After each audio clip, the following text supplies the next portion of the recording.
Well, it's April Fool's again. That means we're doing another weird scenario. If you haven't seen the past 3 years, I've been doing pretty strange scenarios for April Fools. Scenarios that completely change the story in very weird ways. And for this year, you guys voted on this. As a result of hitting his head, Goku ended up losing his memories as a Saiyan, which helped lead him to becoming good like he is today. But what if we were to do the same thing to someone else, like Vegeta? This is what you guys asked for, so this is what I'm gonna do. What if Vegeta hit his head and ended up turning good? It's a goofy idea and perfect for April Fools. I'll throw a like on the screen, and if we hit that, I'll continue this into a full series. Anyways, let's begin. In terms of when this happens, we're gonna say it happens while Vegeta's a kid. He still gets sent out on missions. I mean, we even saw this in the Broly movie. Even at a few years old, he was being sent out to different planets. And this is a perfect way for him to hit his head, actually. I mean, where else will you face constant blunt trauma to the head? This is probably the most effective way other than being Grandpa Gohan and dropping babies. But we'll say by this point, this is a long time after the Saiyans died. A few years, actually. Vegeta's already fairly strong by this point. And he, Nappa, and Raditz have been pretty successful in the Frieza Force. They're pretty well established, and everyone knows how Vegeta operates. Although he still hasn't reached his growth spurt yet. Even though he's a teenager, he still looks small, as Saiyans tend to look. He still is in his formative years. And this ends up working against him, of course. One day on a mission, they're facing some particularly strong opponents. Nothing unusual for the Saiyans, and they're able to claim victory here. But there's a survivor left. While their guard is down, a sneak attack is launched at Vegeta, with a powerful ki blast being sent right to his head. He can't dodge it in time, and it ends up hitting him. Raditz and Nappa of course finish off the survivor, but after being hit by this attack, Vegeta's launched a couple dozen feet away, and hits his head once more. We gotta make sure he really hits his head hard. The two other Saiyans come over to him. He looks okay, but he's unconscious. That was a pretty nasty hit that he took to the head. They're surprised it didn't just go through his head since he was off guard. They take him back immediately. Well, on the bright side, he should get a nice boost in power from this. So will hitting his head activate some cool psychic powers like Bardock? Nope. He's gonna become a goofball like Goku. They're able to get him medical attention, but by the time they arrive back at their base, it's already a little bit too late. The head trauma has taken some effect. They're unsure if there will be permanent damage or not. At first, he's in a coma for a bit, as expected with a severe blow to the head like that. But thankfully, it's not too much of a concern. He fully recovers. And as far as everyone can tell, there's not going to be any long-lasting damage, but the doctors do note something. While he was healing, they noticed that his brain showed some sort of signs of amnesia. They're not sure if it'll be permanent or not, and how much it affects him. Other than that, he seems perfectly fine. Vegeta steps out of the healing pod, somewhat confused. Nappa and Raditz are there to greet him, and he doesn't actually recognize them. Well, Nappa's glad that he's talking and moving normally, so it just seems like he lost his memory. That's fine, they'll be sure to jog it again. But the two other Saiyans don't realize it's much more than that. The Saiyans aren't sent out on any missions because they need Vegeta to lead them, and Frieza thinks it's not a good idea to send Vegeta out. Until he gets all this sorted, he won't really be effective on missions, which could be a good thing because then Frieza won't have to worry about the Saiyans, they'll just be eliminated. But he also recognizes how valuable they are as soldiers, so he's not going to do that. He wants to get his full use out of them. Nappa and Raditz surprisingly learn that Vegeta's actually forgotten his name too, and other things like that. He doesn't know who he's working with, where he is, or what's going on. It seems it might be worse than they thought. It's exactly what happened with Goku when he hit his head. He forgot who he was and why he was sent to Earth, and Vegeta's forgetting pretty much all of his past too. They try and jog his memory as much as possible. He realizes that they're his allies, and he learns that he's a Saiyan, working for an army called the Frieza Force. They even try to remind him of the history of the Saiyans, and how Vegeta's the prince. But nothing jogs his memory. Well, maybe they're going about it wrong. Why not try training with him? Actions might jog his memory better than words do. Surprisingly, when they're training, Vegeta still has a natural talent for fighting, and he's surprised. It seems so well ingrained in him that even after suffering this amnesia, he kinda remembers how to fight too. And he relearns to control his power. Alright, at least he has that, but Raditz and Nappa are getting increasingly concerned. The strongest person in the group forgets who he is. And beyond that, he doesn't seem like himself. He's not acting like himself. When he learns what they did, he actually seemed somewhat horrified about it. They were working under some emperor destroying planets for money? Vegeta didn't seem to like that, especially once he was told that he was the one leading everybody too. And another big shock was the fact that he was actually the prince of the Saiyans. At some point, Frieza decides Vegeta's fine to go fight. I mean, he's been watching Vegeta training too. He could still fight, and he has the other two for guidance. They could send Vegeta on some easier missions. He doesn't want Vegeta wasting any more time around here. A few months have already gone by, and he kinda needs Vegeta to actually do something. No more excuses for it. Vegeta can't avoid going on a mission anymore, and he's not looking forward to this, but he doesn't know what to do. It's not like he could just go against what Frieza says, because if he does, that's gonna be the death of him. Frieza or one of his soldiers will probably just be able to kill Vegeta. And he doesn't want to do the mission either because he's just gonna be executing innocent people. It's not something he wants to do. Raditz and Nappa wonder if he'll ever regain a sense of himself. He's caught up to speed now, but he's not returning to his normal self. His demeanor's completely different. Vegeta doesn't want to be that same Brutus warrior that he was, but now he's being forced to go on this mission, and that Frieza guy's terrible. He doesn't want to work under him either. Well, at least that's something Raditz and Nappa agree with. But it's not like anybody has a choice. When they're sent out on the mission, they land on the planet that they're supposed to clear out. The inhabitants aren't very strong. It's a pretty easy mission for Vegeta. Raditz and Nappa get ready to fight, but as soon as they do, Vegeta then goes back in his space pod and deserts them. He leaves his scouter behind too, not wanting to be tracked. And he's already figured out too, he's disabled any sort of tracking on his spaceship as well. He doesn't want anyone to find him, at least not Frieza. Raditz and Nappa are just dumbfounded, and they don't know what to do. They gotta chase Vegeta down. If they let him leave now, they're not gonna be able to find him later. At least now they can still see his spaceship. They could chase it that way. But they can clearly see what he's trying to do. He's trying to go off the grid somehow. He wants to evade the Frieza Force. He wants to desert them. Raditz curses it. He then crushes his scouter in his hands, going into his space pod and doing the same thing. Nappa asks him what the hell he's doing, and Raditz says he's gotta track down Vegeta somehow. If they don't leave now, they're gonna lose Vegeta for good and they'll have no chance at finding him. But Nappa can't believe it. Are they actually gonna desert the Frieza Force? They're gonna be tracked down by Frieza and killed. But he guesses they probably have no choice. If Frieza finds out that Vegeta was able to desert them, well, Nappa and Raditz will probably be the ones punished for it. Even if they don't go after Vegeta, Frieza will probably think that they're colluding with him. Damn it all. Alright, Nappa does the same thing. They desert as well. They're more loyal to Vegeta and the Saiyans rather than Frieza himself, so they'd rather do whatever he's doing. Maybe he's got a plan in mind, but why is he acting like this? He's acting so rash. They know he's been weird ever since he hit his head, but still, to do this? They manually fly their space pods chasing Vegeta down. And they fly for a while, eventually landing on some planet that's actually out of Frieza's reach. Vegeta waits for them to land, and he says he's glad that they followed him. He actually located this planet a while ago. That's why he was stalling for so long, trying not to go on a mission. He wanted to find a new place to go. He was planning on deserting the Frieza Force. This planet is habitable, and it's one that Frieza wasn't even aware of, and even if he was, it's not something worthwhile. It seems pretty barren, but Vegeta says they'll at least be able to find food here, and it's a place where they could breathe. That's really all they could ask for. Nappa and Raditz see, he's planned this. He's still very strategic, just like he was before. It's so strange though because his personality is completely different, and Vegeta talks with them. He has no clue what happened with him, why he lost his memories. He knows what happened, but he doesn't know why it happened like that. He's been in the heat of battle before, at least according to Raditz and Nappa, and he can tell he's strong. He has a gift, as some sort of elite class warrior, at least that's what Nappa says. But he doesn't want that gift going to waste. He doesn't want to be a slave to Frieza. Besides him not wanting to do that dirty work, it's more than just him wanting to be good now. Raditz and Nappa don't get why suddenly he just doesn't want to do this job anymore. They don't realize why he suddenly views this as wrong. But another part of what Vegeta's saying resonates with them, the fact that he doesn't want to be a slave to Frieza. That's something they can at least agree with. Vegeta wants to rebel against Frieza. Right now they're not nearly strong enough, but from what he knows about himself, and from what he's learned from Raditz and Nappa, he thinks that maybe, as Saiyans, they could overpower him someday. Do the universe a favor, and then maybe he can live some sort of normal life. Raditz and Nappa still have evil intentions. They're the same Saiyans they've always been, but they're still loyal to Vegeta. They're not going to go against him, and Vegeta recognizes this too. They're not necessarily great people either, but he'd rather team up with the devil that he knows than the devil he doesn't. They are the lesser of two evils, the enemy of my enemy, whatever sort of saying you want to use for them. Point being, he knows he could trust them. He can't trust Frieza. And even if they want to part ways eventually, he tells them that's fine. They don't need to follow him forever. He just wants to defeat Frieza. He doesn't expect them to turn good either, but he does tell them one thing. If they stand against him, he'll be sure to defeat them. He wants to live his own life now. He doesn't want to go around doing this anymore. As for Raditz and Nappa, they honestly don't really know what to say. As Saiyan warriors, it's in their blood. And Vegeta says he hasn't lost his love for fighting. He just doesn't desire to fight people that are innocent, random civilians that the Saiyans are executing. Raditz and Nappa say they might not understand what Vegeta's going through now, but at least for the Frieza part, the fact that he wants to rebel against him, they respect that. And they say they'll work with Vegeta now. It's not like they have a choice. They already deserted the Frieza Force anyways. And once they actually defeat Frieza, they'll see where they go from there. Vegeta has no clue of what he wants to do after, but he'll find that along the way. Although, what are they actually supposed to do here? They have to work things out.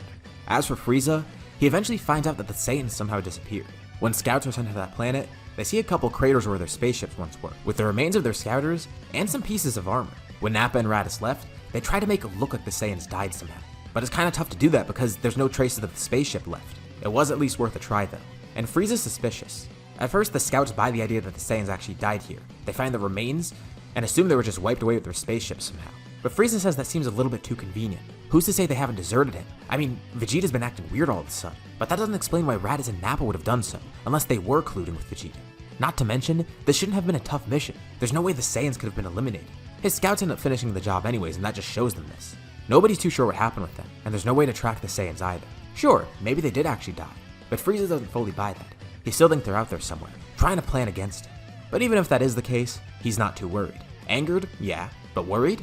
Not at all. If they try and rise up against him, what are they gonna do? I mean, he's Frieza. He'll defeat them easily. Besides, this is the perfect excuse for him to get rid of them. He already wanted to in the first place and didn't really need an excuse, but now, why keep them around after they betray him? Frieza's not gonna let his guard down yet. He doesn't fully believe they're dead, and he'll make sure to be on the lookout for them. He'll find the Saiyans again. Back on this other planet, the Saiyans are trying to figure out what to do now. Raditz and Nappa are still unsure about Vegeta's judgment, but clearly, he still seems to be the same strategic person that he was before. They saw him training, he's a great warrior still. He has all that, it's almost like it's inherent to him. It's just his personality, his demeanor. All of that's different. And of course the fact that he lost his memories still. It doesn't seem like he's going to be back to his normal self anytime soon. But even if he did go back to his normal self, this is probably something he would do anyways, rebelling against Frieza. But they recognize they need to get stronger, a lot stronger. And not just that, but maybe they could try and find some more allies. But Vegeta's confused. What other allies? Well, Nappa says he's not too sure if anyone in the Frieza force will join. But there are other Saiyans out there. Vegeta can't believe that. Wait, there are? Why wasn't he told about this? Well, Raditz and Nappa kind of glossed over this, they just forgot to include it. When they were telling Vegeta about his past again, they said all the Saiyans died, but apparently there's at least 2 others out there. One of them actually being Vegeta's brother. Nappa says the issue is with that, they don't know where Vegeta's brother is. Or how strong he is for that matter. And not just that, but he's also pretty young. He was sent out specifically because he was weak, so even if they do find him, which is a big if, they don't know if he'll be strong enough to help. Vegeta does want to find him, it's his brother after all. And once again, this is pretty off-putting for the 2 other Saiyans, seeing Vegeta actually care about others. At least in this way, it's not in the Saiyan's nature to actually care about people like this. Something really has changed with him. Okay, well, he asked who the other Saiyan is, they said at least 2 are out there. Well, there's still the same kind of issue. It's another weak Saiyan, as far as they know at least. But they actually do know where this Saiyan is. It's Raditz's younger brother. He's only a few years younger, so he should be fighting by now. And the planet he was sent to was pretty weak. Raditz did want to seek out Kakarot eventually, but why not do that now then? Vegeta still does want to find his brother Tarble. But in the meantime, yeah, they'll at least seek out Kakarot. They know where he is, so it's worth a shot. But he wonders too. It'll be weird meeting another Saiyan, especially once he's seen how these 2 have acted. He's gonna be another evil Saiyan, isn't he? There's gonna be 3 versus 1. Who knows if they'll rebel against Vegeta? As far as Vegeta could tell, these 2 trust him right now. He's not sure if this Kakarot person will, especially if he's still a normal Saiyan, but it's at least worth a shot. Seek him out, find an ally to fight against Frieza. They stay here on this planet for a bit, planning. There's a brief passage of time. Right now, the year is age 752. What's happened on Earth? Well, nothing really. The story went exactly the same, there's no reason for that to change here. Goku's doing his training for the 22nd World Tournament. This is about a year before that. He's still off on his own. Unbeknownst to him, he's about to have some visitors. Goku sees 3 figures flying above him. They look like meteors almost. He has no clue what that is, and by now he still can't even sense anything. Are those spaceships maybe? No, they can't be. But he's curious. He goes to check it out. The 3 space pods land. With the time that has passed by now, Vegeta and Raditz probably would have gone through their growth spurts already. And as the 3 Saiyans step off, they realize they don't have their scouters. They abandoned them just to make sure that Frieza couldn't track them, and as a way to try to fake their death. There might be some other scouters left on the ships that they have, extras in case they break mid-battle, but the Saiyans don't really want to activate them. They want to make sure Frieza really can't track them. But this poses an issue. How are they supposed to find Kakarot if they can't sense ki? And if they don't have scouters, what are they supposed to do to locate him? But they see a yellow cloud up ahead, flying towards them, and Raditz can kind of see there's someone sitting on top of it, looking like he's riding that cloud. Nappa laughs. They're probably not going to have to search far. A kid lands in front of them, and Raditz can immediately tell that hairstyle. This definitely is Kakarot. He even has the tail. They can't believe they found him that easily, and they're kind of surprised. They knew Kakarot was apparently younger than Raditz, but he still hasn't even gone through his growth spurt yet. They can't tell if he's strong either because they don't have any scouters, and Raditz is the first to talk to him. Goku doesn't really know how to react either. Something feels off about this, and Raditz greets him as Kakarot. But Goku has no idea who that is. He says they must be mistaking him for someone else. But Goku sees they all have tails like him too. He asks them what's going on here. He pulls out his power pole, thinking that these might be threats. They seem very imposing, and they don't look like normal humans. I mean, they just came here on space pods too, but at the same time, they look like him if anything. He's confused and a little bit concerned, but Raditz is just as confused. Doesn't he recognize Raditz? Well, Raditz is grown now. Kakarot probably remembers how he looked as a kid at least. He should have at least seen Raditz while he was in the incubation chamber, right? Or at least heard of his name. But Goku says he has no idea of who he is, or who this Kakarot is. How could he forget his own brother? He says his name is Goku, and as far as he knows, he doesn't have a brother. He was raised by Grandpa Gohan, here on Earth, and he asked the 3 of them why they have tails just like him. Wait a second, there's no way. The 3 Saiyans are all thinking the same thing. There's no way this could have possibly happened here too, right? Well, Vegeta's the one to step up and finally ask the question. And as Goku looks up at Vegeta, for some reason he feels like this guy's not as intimidating as the other 2. Besides his smaller stature, he just seems more friendly than them. He asks Goku, by chance, does he remember anything from when he was a kid? Goku doesn't remember anything.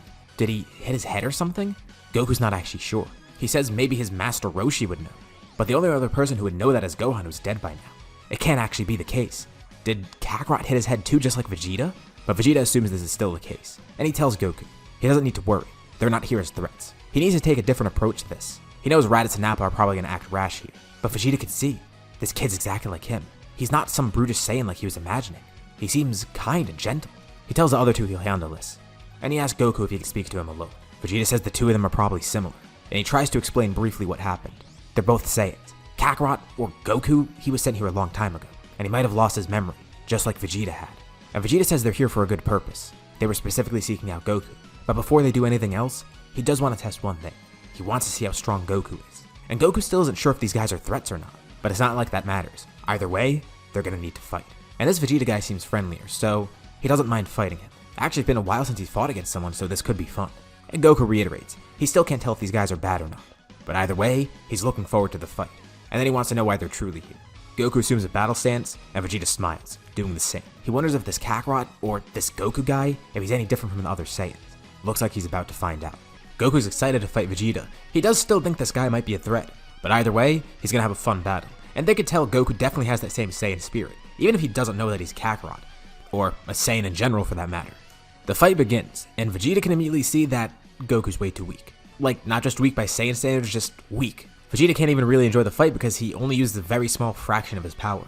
He expected Kakarot to be weak because, he's a low-class Saiyan after all, that's what he's heard from Raditz and Nappa. But even they're surprised. Raditz thought that Kakarot would at least be at half his level. Of course he's still a kid, he's not fully grown. But really? This is all his power? Raditz and Nappa kind of think that this is a waste of time. Even if Kakarot joined them, he wouldn't really be of much help. They don't say this out loud, they just need an excuse to go. It's not like they're going to do anything to this planet either. They're not working for Frieza right now. And even if they were, this planet's kind of weak. If Kakarot's the strongest person here, which they suppose he is, then the rest of the planet must be very weak in comparison. And Vegeta sits there dodging all of Goku's attacks, with Goku amazed, wondering why he's not fighting back. Vegeta delivers one punch, heavily pulling it as well, and Goku can feel it ringing through his body. Holy crap, this guy's strong. It makes Goku wonder if he could ever reach this level. Apparently he's the same type of alien as them. Raditz and Nappa pull Vegeta aside, telling him this. They should just leave. Kakarot just seems to be a lost cause. Even if they were to train him, he's still this far behind. There's no way he can grow that quickly. But Vegeta says he has no idea where they're gonna go anyways. He sees potential in him, and he doesn't say this out loud, but Vegeta likes him. He seems like a nice little dude. He's not like these other people that he's hung out with in the Frieza Force, especially these two Saiyans. And he doesn't know. Maybe if he trained Goku, gave him some guidance, he could help him grow a lot stronger. He thinks it's still worthwhile. Plus, another thing, this planet seems pretty peaceful. Vegeta thinks he could stay here for the time being, although he's unsure how that's going to work out. They come to a disagreement, and Nappa and Raditz just decide they're going to go off on their own. Vegeta needs to stop acting like this. Before they could deal with it, but now, why is he doing this? He wants to stay on this planet. They need to work on a way to defeat Frieza somehow. They can't waste time here. And Vegeta knows that, but he doesn't think they're going to get anything else done anywhere else. They might as well stay here and train this other Saiyan, so at least he could be a part of their crew. That's something. Raditz and Nappa think that it'll be better if they just grew stronger through normal combat, but Vegeta doesn't want to do that. He doesn't want to go slaughtering people again with them. It's not like they're going to find any normal fights anyways. And even if they do go out and fight with normal people, they'll be spotted by Frieza somehow. At least here on Earth, their powers won't be sensed by any of the scouters. Where are they supposed to go now? Raditz and Nappa don't know. But Nappa takes initiative. He just decides to leave on his own. He tells Vegeta if he wants to stay here, then fine. Once he sorts out whatever stupid issues he's having, then he can come find them. Raditz doesn't know what to do either. And he looks over at Kakarot too, still confused as to why his brother is so weak. He doesn't really know how to react either, but he joins Nappa. They'll grow stronger in their own way, and then they'll come find Vegeta again. But Vegeta stands his ground. He's gonna stay here. And Goku asks where they're going, but Vegeta says not to worry about it. Goku is bummed out though. He wanted to learn more about his brother, and these other Saiyans too. Obviously he has no attachment to Raditz yet, but it could be cool to get to know him. But he wonders why Vegeta didn't leave. And honestly, Vegeta doesn't know either. This whole time, ever since he hit his head, he feels like he's grown detached from these people. At least they're loyal to him, but he wonders if they're truly his allies, or if they're his friends. It doesn't seem like Saiyans have the idea of friends. They have the idea of comrades, people that they fight with together, but he never sees them acting friendly. And it seems like those two only follow him because he's strong. Who knows, if he were just as weak as Raditz, would they even care? Would they follow him? Would they help him? He's also apparently an elite, but that doesn't really matter anymore anyways. There's only a few Saiyans left, so what is he even the prince of? He looks over to Goku. He says he could tell. He's far different from the other Saiyans. Not just in strength, but just in his nature. It's still not too late to leave. He could go find Raditz and Nappa. Is he really just gonna stay here? Just after meeting Goku for a little bit, is he gonna really decide to throw that all away and just stay here? He really doesn't want to go back. He knows what they're doing. They're gonna go back to the normal combat that they're used to. Hell, they might even go back to Frieza. They're so used to fighting, doing that in their lives, growing stronger that way. So Vegeta doesn't really have a choice. He either has to go back with them and then be found by Frieza, and then he has no chance of surviving, or he could stay here. Maybe find a new life for himself. It seems the Saiyan Kakarot has done so, and if Vegeta decides he wants to leave, he can. He has a spaceship. But he still wonders why Goku is this way. Why is he so kind, it seems? And why does he not know that he's a Saiyan? Why does he not go by Kakarot? Well, Goku says like he said before, if they want to ask Roshi, he'd probably know a little bit about what happened with him. I mean, he knew Grandpa Gohan after all. Grandpa Gohan? Yeah, Goku says he never knew his parents. Which makes sense to Vegeta. But he's surprised that Goku doesn't at least remember them. He doesn't remember them or what happened to them. Goku gets on Nimbus and flies to the Turtle School, with Vegeta following behind. And Goku's actually surprised that Vegeta could just fly on his own. That's awesome! He wants to learn how to do that too. Vegeta's pretty quick as well, and he tells Goku he has a better idea. He carries Goku on his back as Goku directs him, with Vegeta being a much faster transport than Nimbus. They land at Kame House, with Roshi freaking out as he sees someone flying over. It's some guy carrying Goku, and they land there. Goku seems pretty happy, and this other guy too. He notices he has a tail. He's wearing some sort of weird armor. He asks Goku who his friend is, a little bit concerned. There's a few others at Turtle School too, Yamcha and Krillin. They obviously want to know the same thing, so Goku explains. This is a lot for Roshi to take in, and that's when Vegeta inquires, does he know why Goku is this way?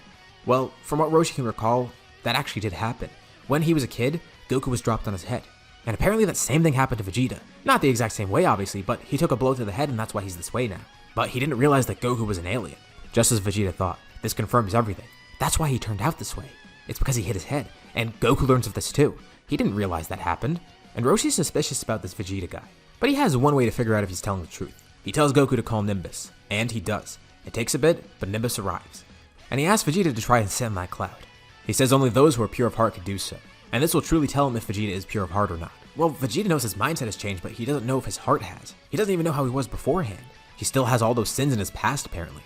But he tries it anyways, and for a bit, he does stay on the cloud, which amazes Roshi. He's telling the truth, and somehow, hitting his head actually turned him pure, which is strange because from what Vegeta's saying, before he wasn't even like that.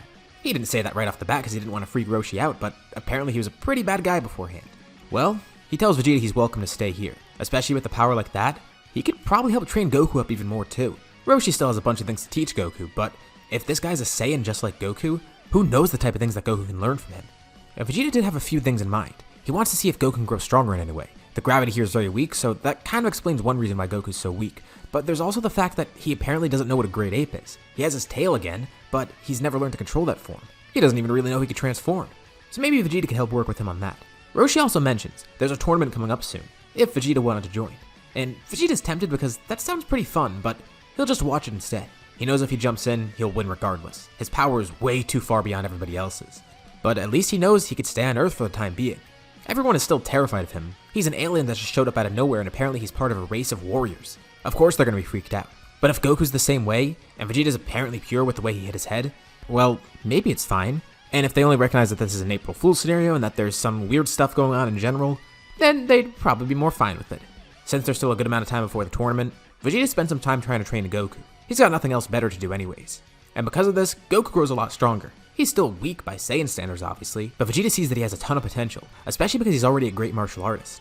So by the time the actual tournament rolls around, well, Goku's basically going to win by default. With him being a lot stronger, he ends up facing Tenshinhan. And instead of having a tough time, he's able to win here too, claiming victory and being very glad that he finally won a tournament. Roshi's a bit concerned that he won this early, but it seems like he's not going to let it go to his head, which is the main thing he's been concerned about, especially because of what kind of influence Vegeta would have on him. Although, it seems like Vegeta hasn't really changed Goku too much. If anything, Goku's going to change Vegeta. He's pretty much kept to himself. He's tried to train a bit, but he didn't really have any good resources for that, or anyone to train with for that matter. He's already strong as is, but of course he still does want to grow stronger. He's still worried. He could just stay here for the time being, like he kind of planned in the first place, and he wants to prepare for Frieza, but he doesn't know what to do, and he doesn't want to go out and find the other two Saiyans either, so he's just going to have to play the cards he's dealt.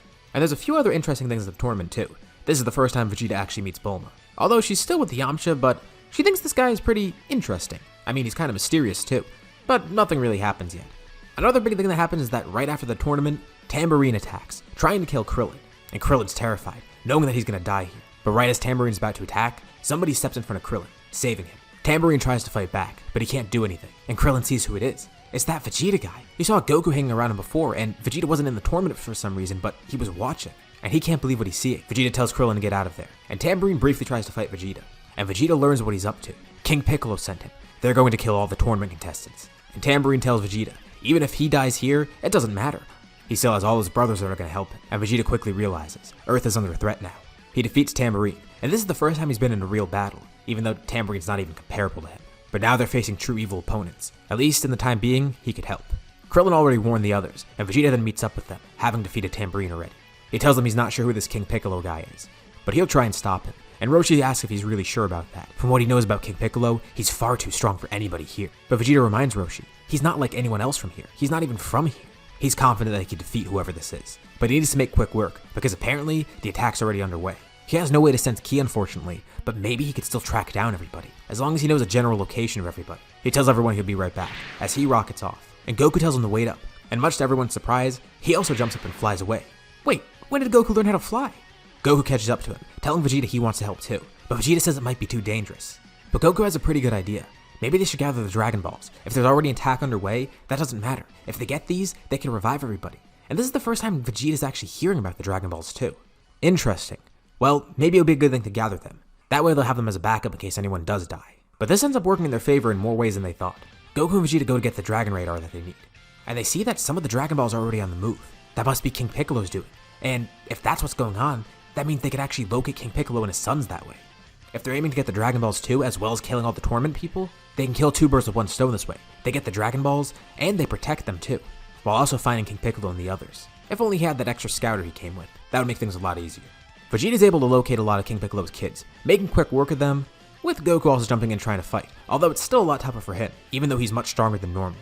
Roshi and all the others are worried. Even Ten and Chaozu went to Kame House, wondering if they could help with this anyhow. They saw how strong Goku was, and wonder if maybe they could pursue that same strength at the Turtle School. But then they come to learn what Goku truly is. Either way though, they're all under a common threat now, King Piccolo. But before everyone knows it, Vegeta's able to defeat most of King Piccolo's kids, with Goku helping out too. And they eventually track down King Piccolo himself. And obviously Vegeta's gonna have no problem here either. And he defeats King Piccolo pretty easily, knocking him completely unconscious with no effort at all. He prepares the finishing blow, but then someone else teleports in. Someone who looks like the demons that they just fought. Well, one thing that Vegeta finds kind of weird is that King Piccolo looked actually like a Namekian if anything, not a demon. And now that he sees this other guy, he looks exactly like Piccolo, which means he looks exactly like a Namekian too. He does remember Nappa vaguely mentioning this at one point, but it was in passing and he forgot pretty much all he knew about them. But it is interesting to note that there might be other aliens here. Kami tells Vegeta to wait. He'll explain everything. He looks like Piccolo, but he's not him. He wants to help them defeat this monster, but they're gonna seal him away, not kill him. Vegeta has no clue who this guy is and thinks that he might be a threat too. Same for Goku. But Kami then turns around, seeing that Piccolo's already unconscious. Good. He tells him to watch this. This will be proof enough.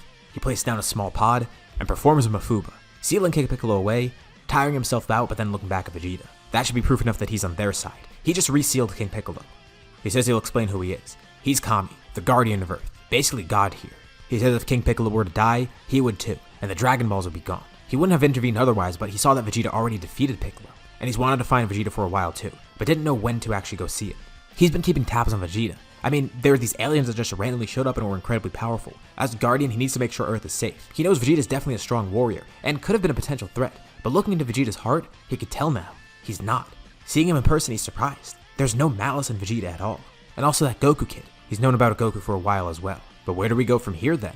After the events of the King Piccolo arc, nobody sees Goku or Vegeta for a while, wondering where they are. But at the 23rd World Tournament, they feel like they'll meet up with the two of them again.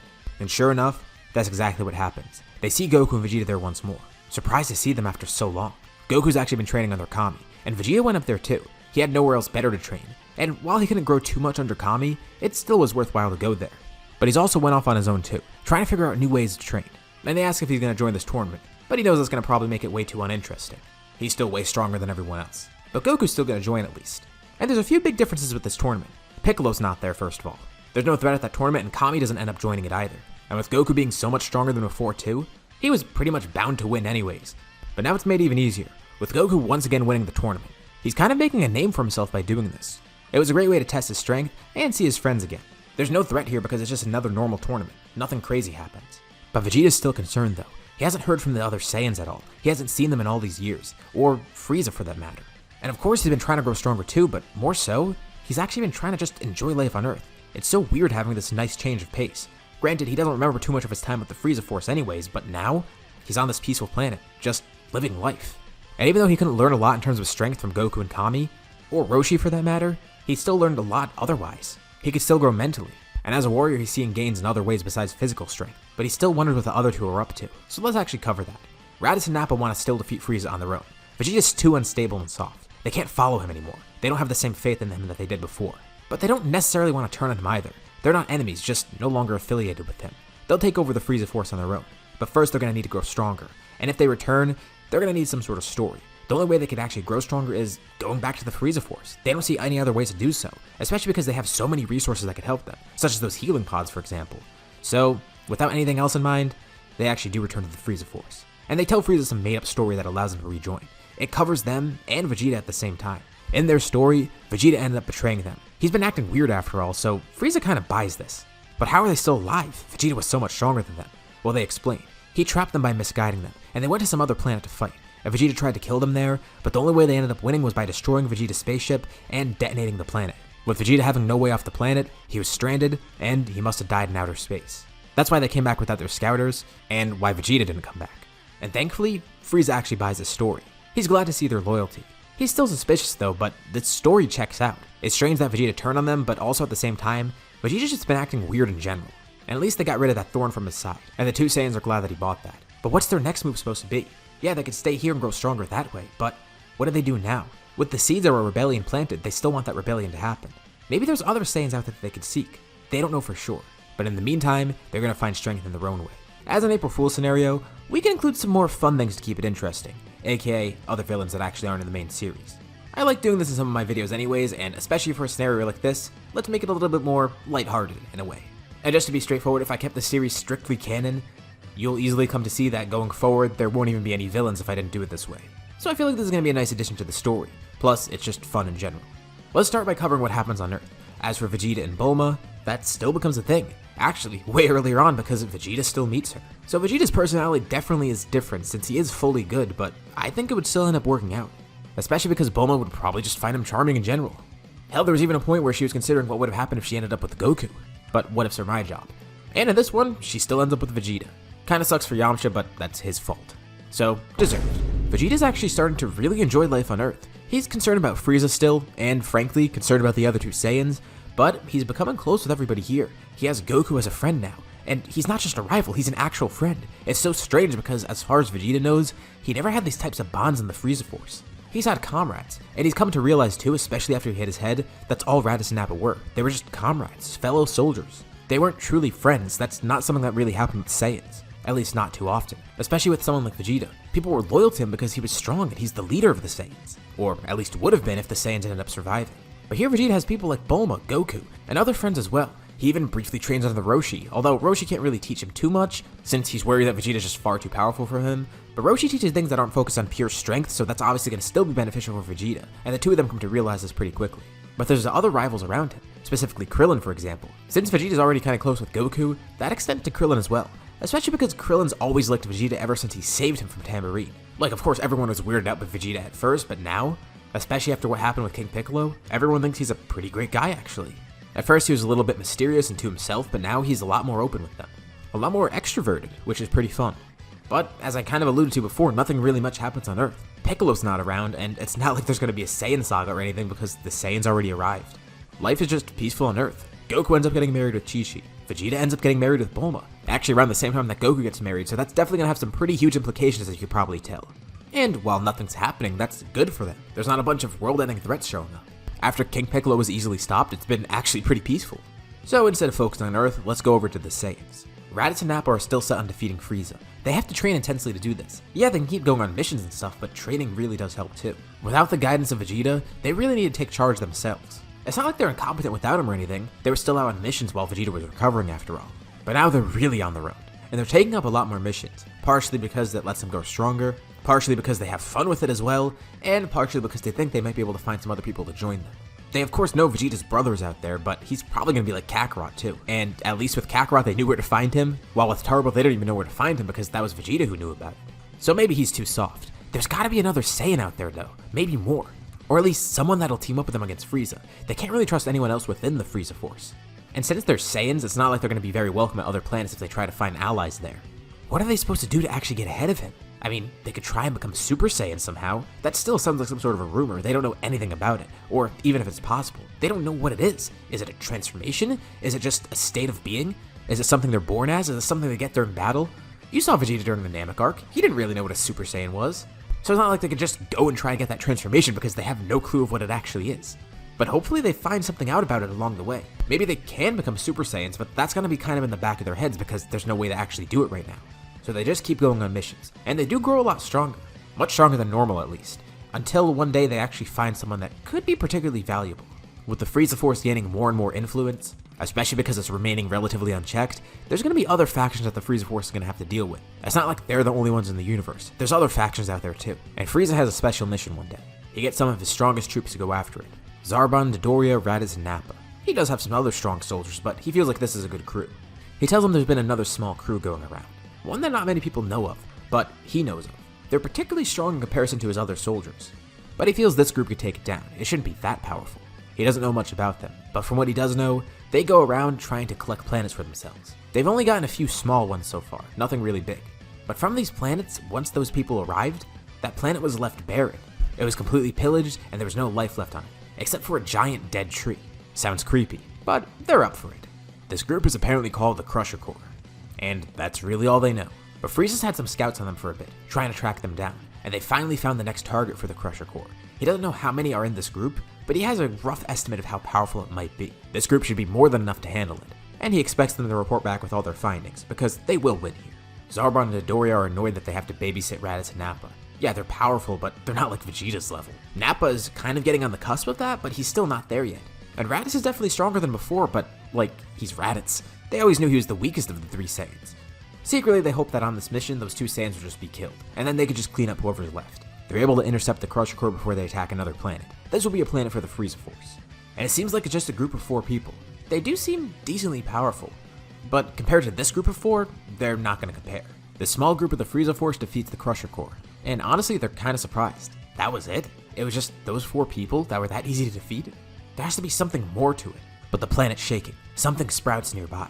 It looks like a giant mountain in the distance, but they can see it's not actually a mountain. It looks more like the shape of a tree or something.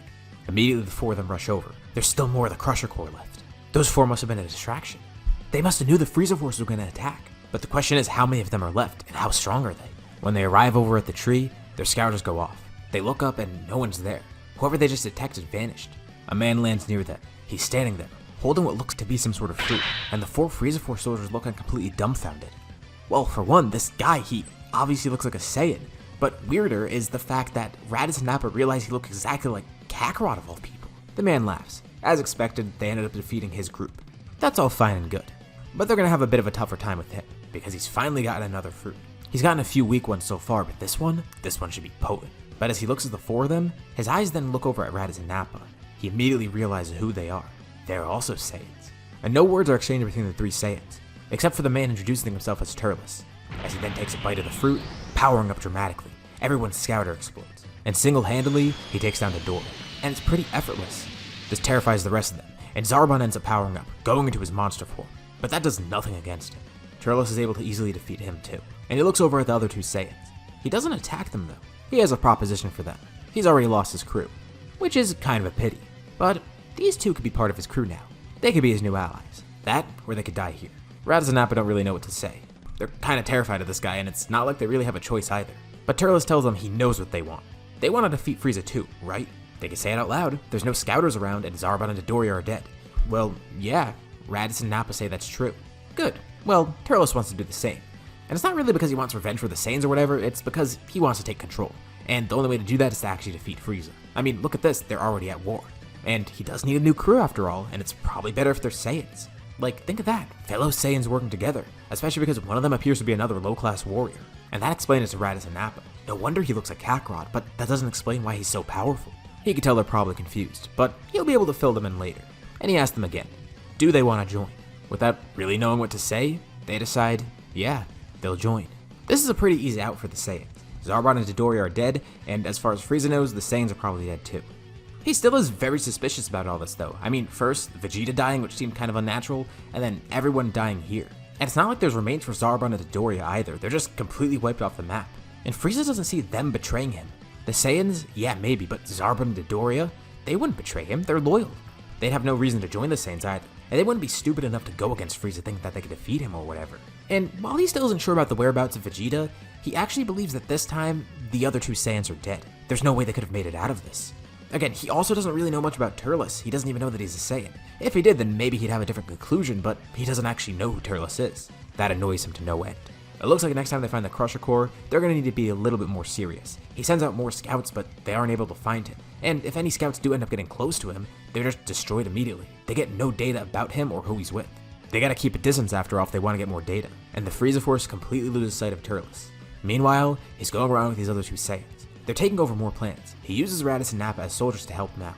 They clean up some of these planets, and he's able to give them some scraps of fruit, sharing the power alongside them. He's still far beyond them, and way ahead of them too because he's had more fruits. Or at least pieces of fruit. They have to kind of pace themselves with this. They can't just keep eating fruits endlessly. And this is perfect because they could just split one fruit between each other. And he tells them that this is the power he's seeking. This is the power that can be used to defeat Frieza.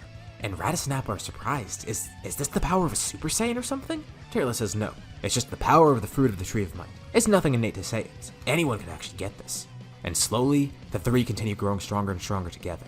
And you know, this might not be as bad as they thought. At first, they didn't really have a choice of whether or not to join Turles, but now, it's probably the best choice they've made because of how strong they're growing.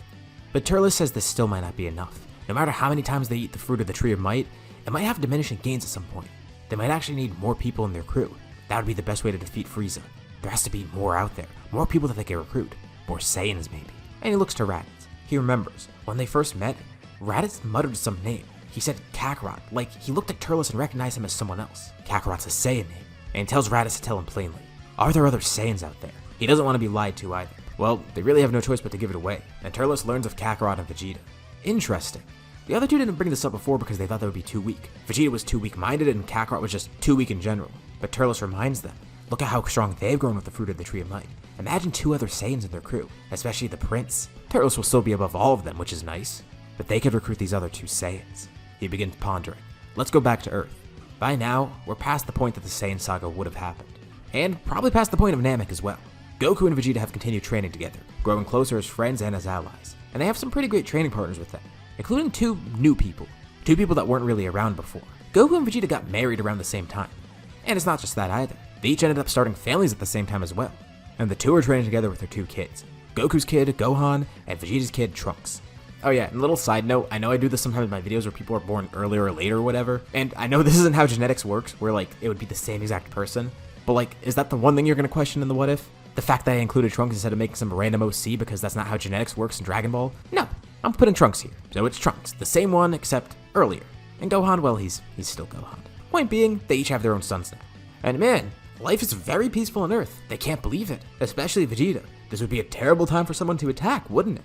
I mean, it's been so long since somebody attacked. This streak has to continue going, right? Well, no, it's Dragon Ball. They sense 3 strong powers approaching. And when they were both around Raditz and Nappa, Goku and Vegeta never actually knew how to sense powers.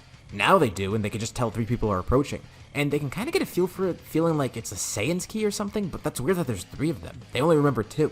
And it can't actually be them, it's just so strong, there's no way they could have grown this powerful. But little do they know, that's exactly what's happened. Goku and Vegeta have their sons stay back. They can't get involved with this. Actually, probably no one else can. They're not even around any of their other friends right now. So they just go off on their own, confronting these Saiyans.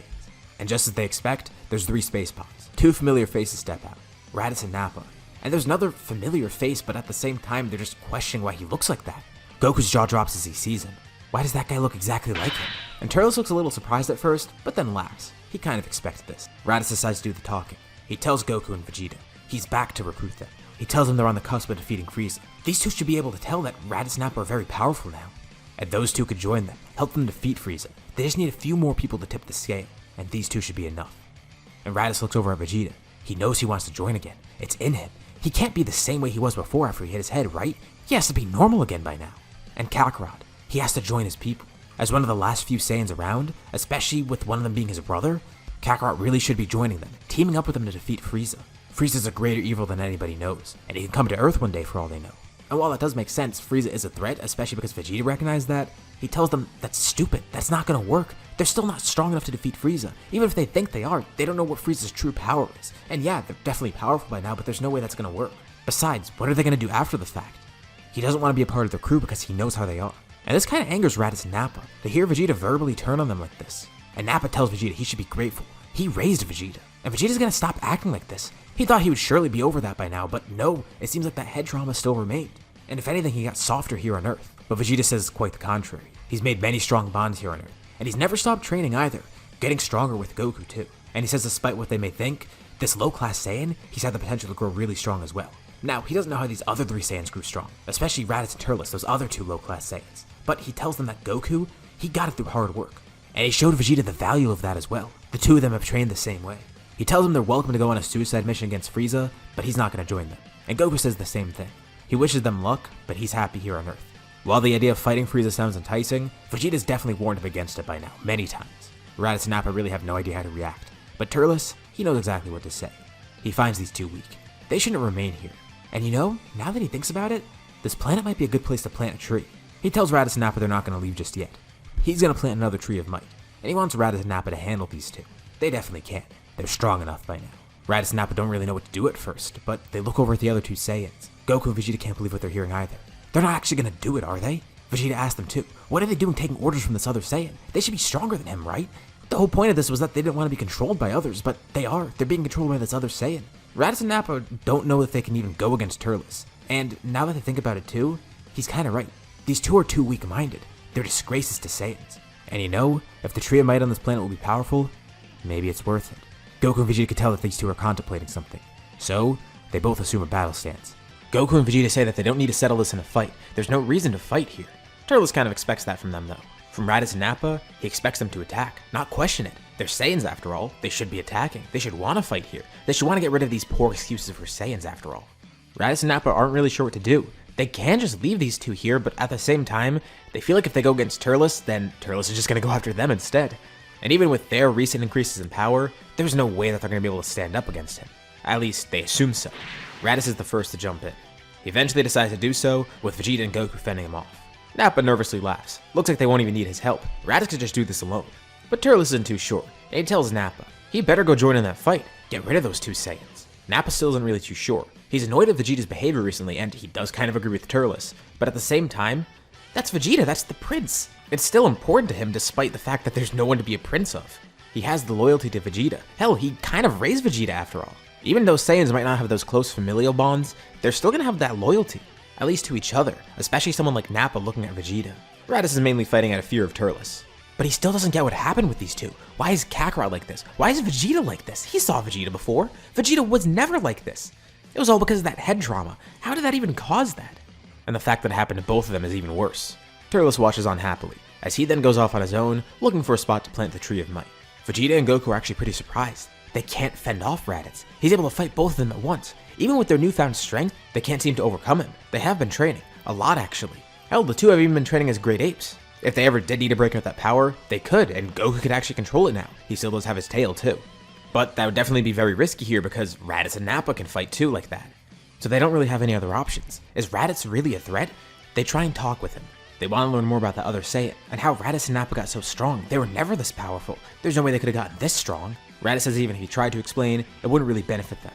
They've already lost here. Turles has decided to take this planet for himself. And he doesn't say this in a triumphant way. He just says that as a matter-of-fact thing. And Vegeta can see right through it. He sees what's happening here. The 2 of them are hesitant to do this. That's why Nappa didn't jump in immediately to fight them. They're scared of that guy, aren't they? Raditz tells Vegeta to shut up, hitting him with a powerful punch. But Vegeta knows that's exactly what it is. And Goku butts in. He asks if this is actually true. If they want to stand up against that guy, then why not have them help? He says there's no way they'll even be able to do anything. He nervously chuckles. They can't even fight him or Nappa.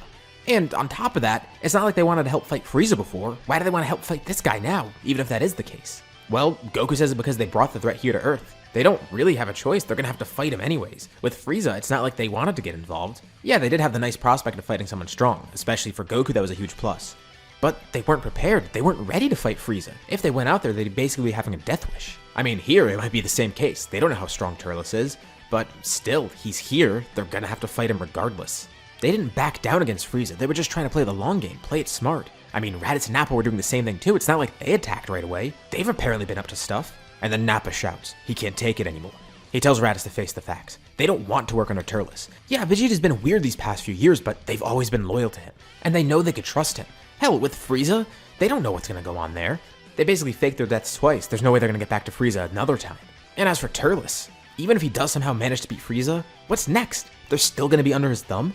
Vegeta, and Kakarot for that matter, they both might be weak-minded. But they're not active threats to Nappa and Raditz. Vegeta's surprised that Nappa came around and said this, but he's glad that this happened. Even though Goku and Vegeta's power might not be on par with them, they could find a way to win. They could use strategy to win here, especially with Raditz and Nappa's power backing them up. How did they get that strong after all? Nappa says he was just about to explain it. The reason Turles just left too. He's gonna plant another tree of might, get some more fruits from that. That's how he got so strong, and that's what he's gonna do here too. Although he's concerned, it might already be too late. The planet's energy might already be being drained by the tree. Vegeta asks how long they have, and Nappa says the tree sprouts pretty quickly. Same for the fruits on it. They'll need to get Turles before he gets to the fruit. But they can make this work. Vegeta has a plan in mind. They'll attack Turles as quickly as they can, and he tells them, aim for the tail.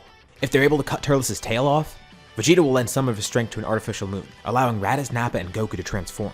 And surely with the power of a great ape, with Turles being debuffed like that, they could beat him. They just need to get the jump on him. As long as they're able to get his tail, they can and they will win. But what about Earth? The damage is already going to be done by the tree, and Vegeta says not to worry. They'll have a way to fix that, and they'll worry about that later on. Turles is over at where he planted the tree, tending to it as it prepares to sprout. A stray ki blast hits him. He looks over, seeing that same Saiyan that looks exactly like him, Goku. And he laughs a bit amused. What, did Goku manage to escape Raditz and Nappa somehow? There's no way he defeated them, so how'd he get here? Goku doesn't even answer the question. He tells Turles he could stop what he's doing now and leave. He'll give him a chance to go. And Turles bursts out into laughter. Is that a threat? Does he think he could threaten Turles? Another ki blast comes in from behind, and Turles easily knocks it away. It's from Vegeta. Where are Raditz and Nappa? He turns on his scouter. They're gone. He can't see them on there. Well, those two must have been weaker than he thought then. One thing they realized from their first visit on Earth is that Goku could lower and raise his ki whenever. These two learned how to do it before they grouped up with Turles. Although they're not that good at sense ki yet, hence the scouters. If Vegeta and Goku were able to defeat them, they definitely weren't valuable allies. But it doesn't matter. He knows he could beat them at least. And he actually welcomes them to attack once more. He'll give them an opening, wanting to showcase the full power he's gotten from the Tree of Might so far. The two launch in towards him, fighting with perfect synergy, and Turles blocks all their attacks effortlessly. Vegeta gives Goku a look, and Goku nods. He grabs Turles' tail, and then acts surprised when Turles doesn't react. Turles easily knocks Goku away. What, did Kakarot seriously think that Turles' tail was a weak spot still? He's trained it by now. His tail's not a weak spot. They were trying to grab it to stun him. If that was their plan, they definitely have no hope of winning here. But this is the reaction they were hoping for. They knew that wasn't going to do that. And they knew with their strength, they weren't going to be able to rip his tail off even if they wanted to. They don't have the speed to do that here against him. They just wanted to make sure his tail was sticking out and it wasn't wrapped around his waist. Turles' scouter then beeps. A strong power appears. Someone rockets over, hitting him right in the face. It's Nappa. And he yells out at them, now. Simultaneously, Vegeta and Goku lift their hands up, each forming a disc of energy in it, a Kienzan. Raditz then rushes in too, hitting Turles right in the gut. Nappa maneuvers behind Turles, grabbing onto the tail and holding it out. Turles swings an arm out to each side, knocking both Raditz and Nappa away. And one of the Kienzans flies towards him. He barely dodges it. It cuts off a piece of his armor. But then the other one comes through. It's Goku's, and he directs it so it hits the tail. It actually worked. Turles' tail is cut clean off. He can't believe he fell for that. And he looks around. Raditz and Nappa, they betrayed him. He kind of expected this, but it doesn't matter either way. He sees what's going on here. They're gonna try and all go Great Ape against him, and see if that works. The ground starts rumbling, the tree begins sprouting, and he watches as Vegeta creates a power ball, throwing it up into the sky as an artificial moon is created. The four Saiyans all turn into Great Apes together, ready to fight Turles. Turles smiles. He is a bit concerned, but there's one thing they didn't account for. As the tree sprouts behind him, he tries his best to hold off the four Saiyans at once, and it's tough. He even tries to go for their tails too, but whenever he tries to do so, it's not really going to work too well because he has four Great Apes fighting against him, two of whom are actually pretty powerful. And with the boost in power that they get from this, Goku and Vegeta are actually able to fight against him. Raditz and Nappa are just huge threats for him, figuratively and literally. But the tree continues sprouting. Turles just has to wait a bit, not just for the tree to grow, but for the fruit itself. And both of those are important. He starts fighting defensively, avoiding the Great Apes, trying to hide, creating crevices in the ground nearby, hiding in them, trying to be out of reach for the Great Apes. They're strong, but they can't follow him anywhere. As long as he's able to outmaneuver them, he could win here. And the best part is, none of them have scouters. It's not like they could find him at all. Well, he doesn't account for the fact that Vegeta and Goku know how to sense ki, and they're able to actually find him pretty easily. Things aren't going too well for him. No matter what he tries, he's found. He can't stay out of their reach. Even when he tries to throw up smoke screens or whatever, he doesn't know how he's being found. He's taken significant damage, but looks up with glee as the tree fully sprouts. And this is what he was waiting for. The massive leaves of the tree cover the entire atmosphere. The area around them goes completely dark. The sun is blocked out. And, more importantly, the power ball is blocked out. The four Saiyans all look kind of panicked as they start to de-transform, going back into their base form. Turles commends them. They almost had him there. But he says Raditz and Nappa made a fatal mistake. They should have accounted for the fact that the Tree of Might would have blocked out that power ball. Hell, maybe if they waited a little bit longer to throw one up, they would have been able to win here. Quickly, Nappa tries to create one of his own. Vegeta's already lost a lot of power from doing it before. And he could do it again, but that's just going to make him even weaker. But Turles knows now to watch for it. Tail or no tail, it doesn't matter. He will beat them. And they're not going to be able to transform into a great ape again like last time. Now that he knows what they're trying to do, he's not going to let it happen. He fends them all off at once. He has been weakened a bit, but it doesn't really matter. He's so powerful that he's able to fend off the 4 Saiyans at once somehow. And they're completely losing control. They see no path to victory here, especially Raditz and Nappa. They shouldn't have rebelled against him. They knew this was going to happen. Those other 2 were so weak, they couldn't have helped. Why were they so foolish to think so? But Vegeta tells them to be quiet. It's not over yet. And Turles begs to differ. He thinks it is. Vegeta's knocked clear to the ground. Too injured to get back up. Next it's Goku. Then Raditz and Nappa, who Turles enjoys beating up. Turles himself is not in great condition either. And he makes this point to them. He could beat them in his current state. So what made them think that they could have won when he was in his full power? And he looks up at the tree. He sees on one of the branches. Great. One of the fruits has already grown. And Turles tells them to bear witness to this power. Raditz and Nappa have already seen it. Hell, they know about it themselves. They've had it. But with this fruit, especially from a planet like this, he should get a nice increase in power, and it'll make a nice show for everybody. He floats up to the fruit, and suddenly, he quickly floats to the side, as a Kienzan flies past him, cutting clean through the branch as well. The fruit falls from the branch, and Turles tries to catch it midair, but then he's attacked by 2 smaller fighters. They don't do much damage, but it's enough to distract him. Goku and Vegeta can't believe what they're seeing. Floating there in front of Turles is Gohan and Trunks, enraged. Seeing a little bit of a boost in power from this too. Not enough to hurt Turles, but enough to distract him. And next to them floats Krillin, the one responsible for throwing that Kienzan. How funny. Those 2 Earthbound Saiyans, they had kids. Well, props to them for expanding the Saiyan bloodline. It's a shame that it's going to have to end here though. He sticks out a hand, and then Krillin places his fingers on his head, performing a solar flare, blinding Turles as he fumbles the fruit out of his hand. Turles launches blast aimlessly trying to hit them, and the fruit rolls to the ground in front of Vegeta. He's too weak to even stand, but he reaches out for the fruit. Nappa looks over at him. He tells Vegeta, "Eat it now." And Vegeta doesn't hesitate. He takes a big bite of the fruit, and instantly, he feels rejuvenated. He bulks up considerably, then returning back to his normal size. This power that he feels flowing through him, it's absurd. He looks down at the remain of the fruit, eating it whole, and quickly, he launches a blast up at Turles. Turles' vision returns just in time, and he's able to jump out of the way once more. But Vegeta's blast is powerful. It cuts right through the tree. He wasn't actually aiming for Turles. No. The blast expands out, burning up a bunch of the leaves, cutting right through and making the power ball visible once more. Vegeta looks at the other Saiyans, telling them to look up at the sky. And then Turles sees it too. Crap. He rushes towards Vegeta as he starts transforming, but then he's blinded once again by Krillin. That damn Earthling! Those 2 brats! When did they get here? And as Turles' vision recovers, he then feels something grab him. With his vision having fully returned, in his point of view, he sees not 1, not 4, but 6 great apes, with Vegeta being the one pinning him against the tree right now. He didn't even realize. Those kids had tails too. They can control this form? Well yeah, with Vegeta and Goku having their tails, there's no reason for them to not teach Gohan that. And, just for fun, Trunks was born with a tail in the scenario too. But Turles has no hope of winning now. The great apes encircle the tree, with all of them placing their hands on it. Vegeta counts down, and when the countdown finishes, they all lift the tree up, ripping it right out of the earth, before the roots can further ingrain it in the planet. Krillin's on the surface as everything is torn up. That's pretty insane, especially with the size of the tree. He knows the great apes are strong, but that is absurd. And he just looks on in awe, and just says to himself, well, now he and Vegeta are even. They saved each other's lives. And there's a big grin on his face as he starts laughing, watching as the 6 great apes all throw the tree up into space. Vegeta yells out, on his mark. A beam charges in front of his mouth, and the same happens with the 5 other Saiyans. Together, the 6 great apes all launch mouth beams. The tree is completely eradicated out in space, with Turles not having a chance of surviving, being completely decimated alongside the tree. He watches as the beams come toward him, and at first he's terrified, but right before they're about to hit, he actually smiles. You know, that was pretty fun. The 6 beams all coalesce as the tree explodes. Every single bit of Turles is eradicated too. Eventually the Saiyans all de-transform. And Raditz and Nappa are kind of amazed, seeing that those 2 have kids who could also turn into great apes and fight like that. Vegeta and Goku might have been weaker than them, but it seems like they were up to more here on Earth than they expected. And Goku tells his brother, it's not all about raw strength. And clearly Raditz and Nappa went a different route for getting that strength too. But what are the 2 Saiyans supposed to do now? It's not like they can return to Frieza again. And honestly, they don't want to stay here either. They're still unsure about Vegeta's judgment, even though they are still loyal to him. They gotta think a bit. They gotta go off on their own. But they know the rebellion is still starting. They will defeat Frieza somehow. They're just not gonna remain here. They go back to their spaceships, turn into Goku and Vegeta. Surprisingly, Nappa apologized to Vegeta for the misunderstanding.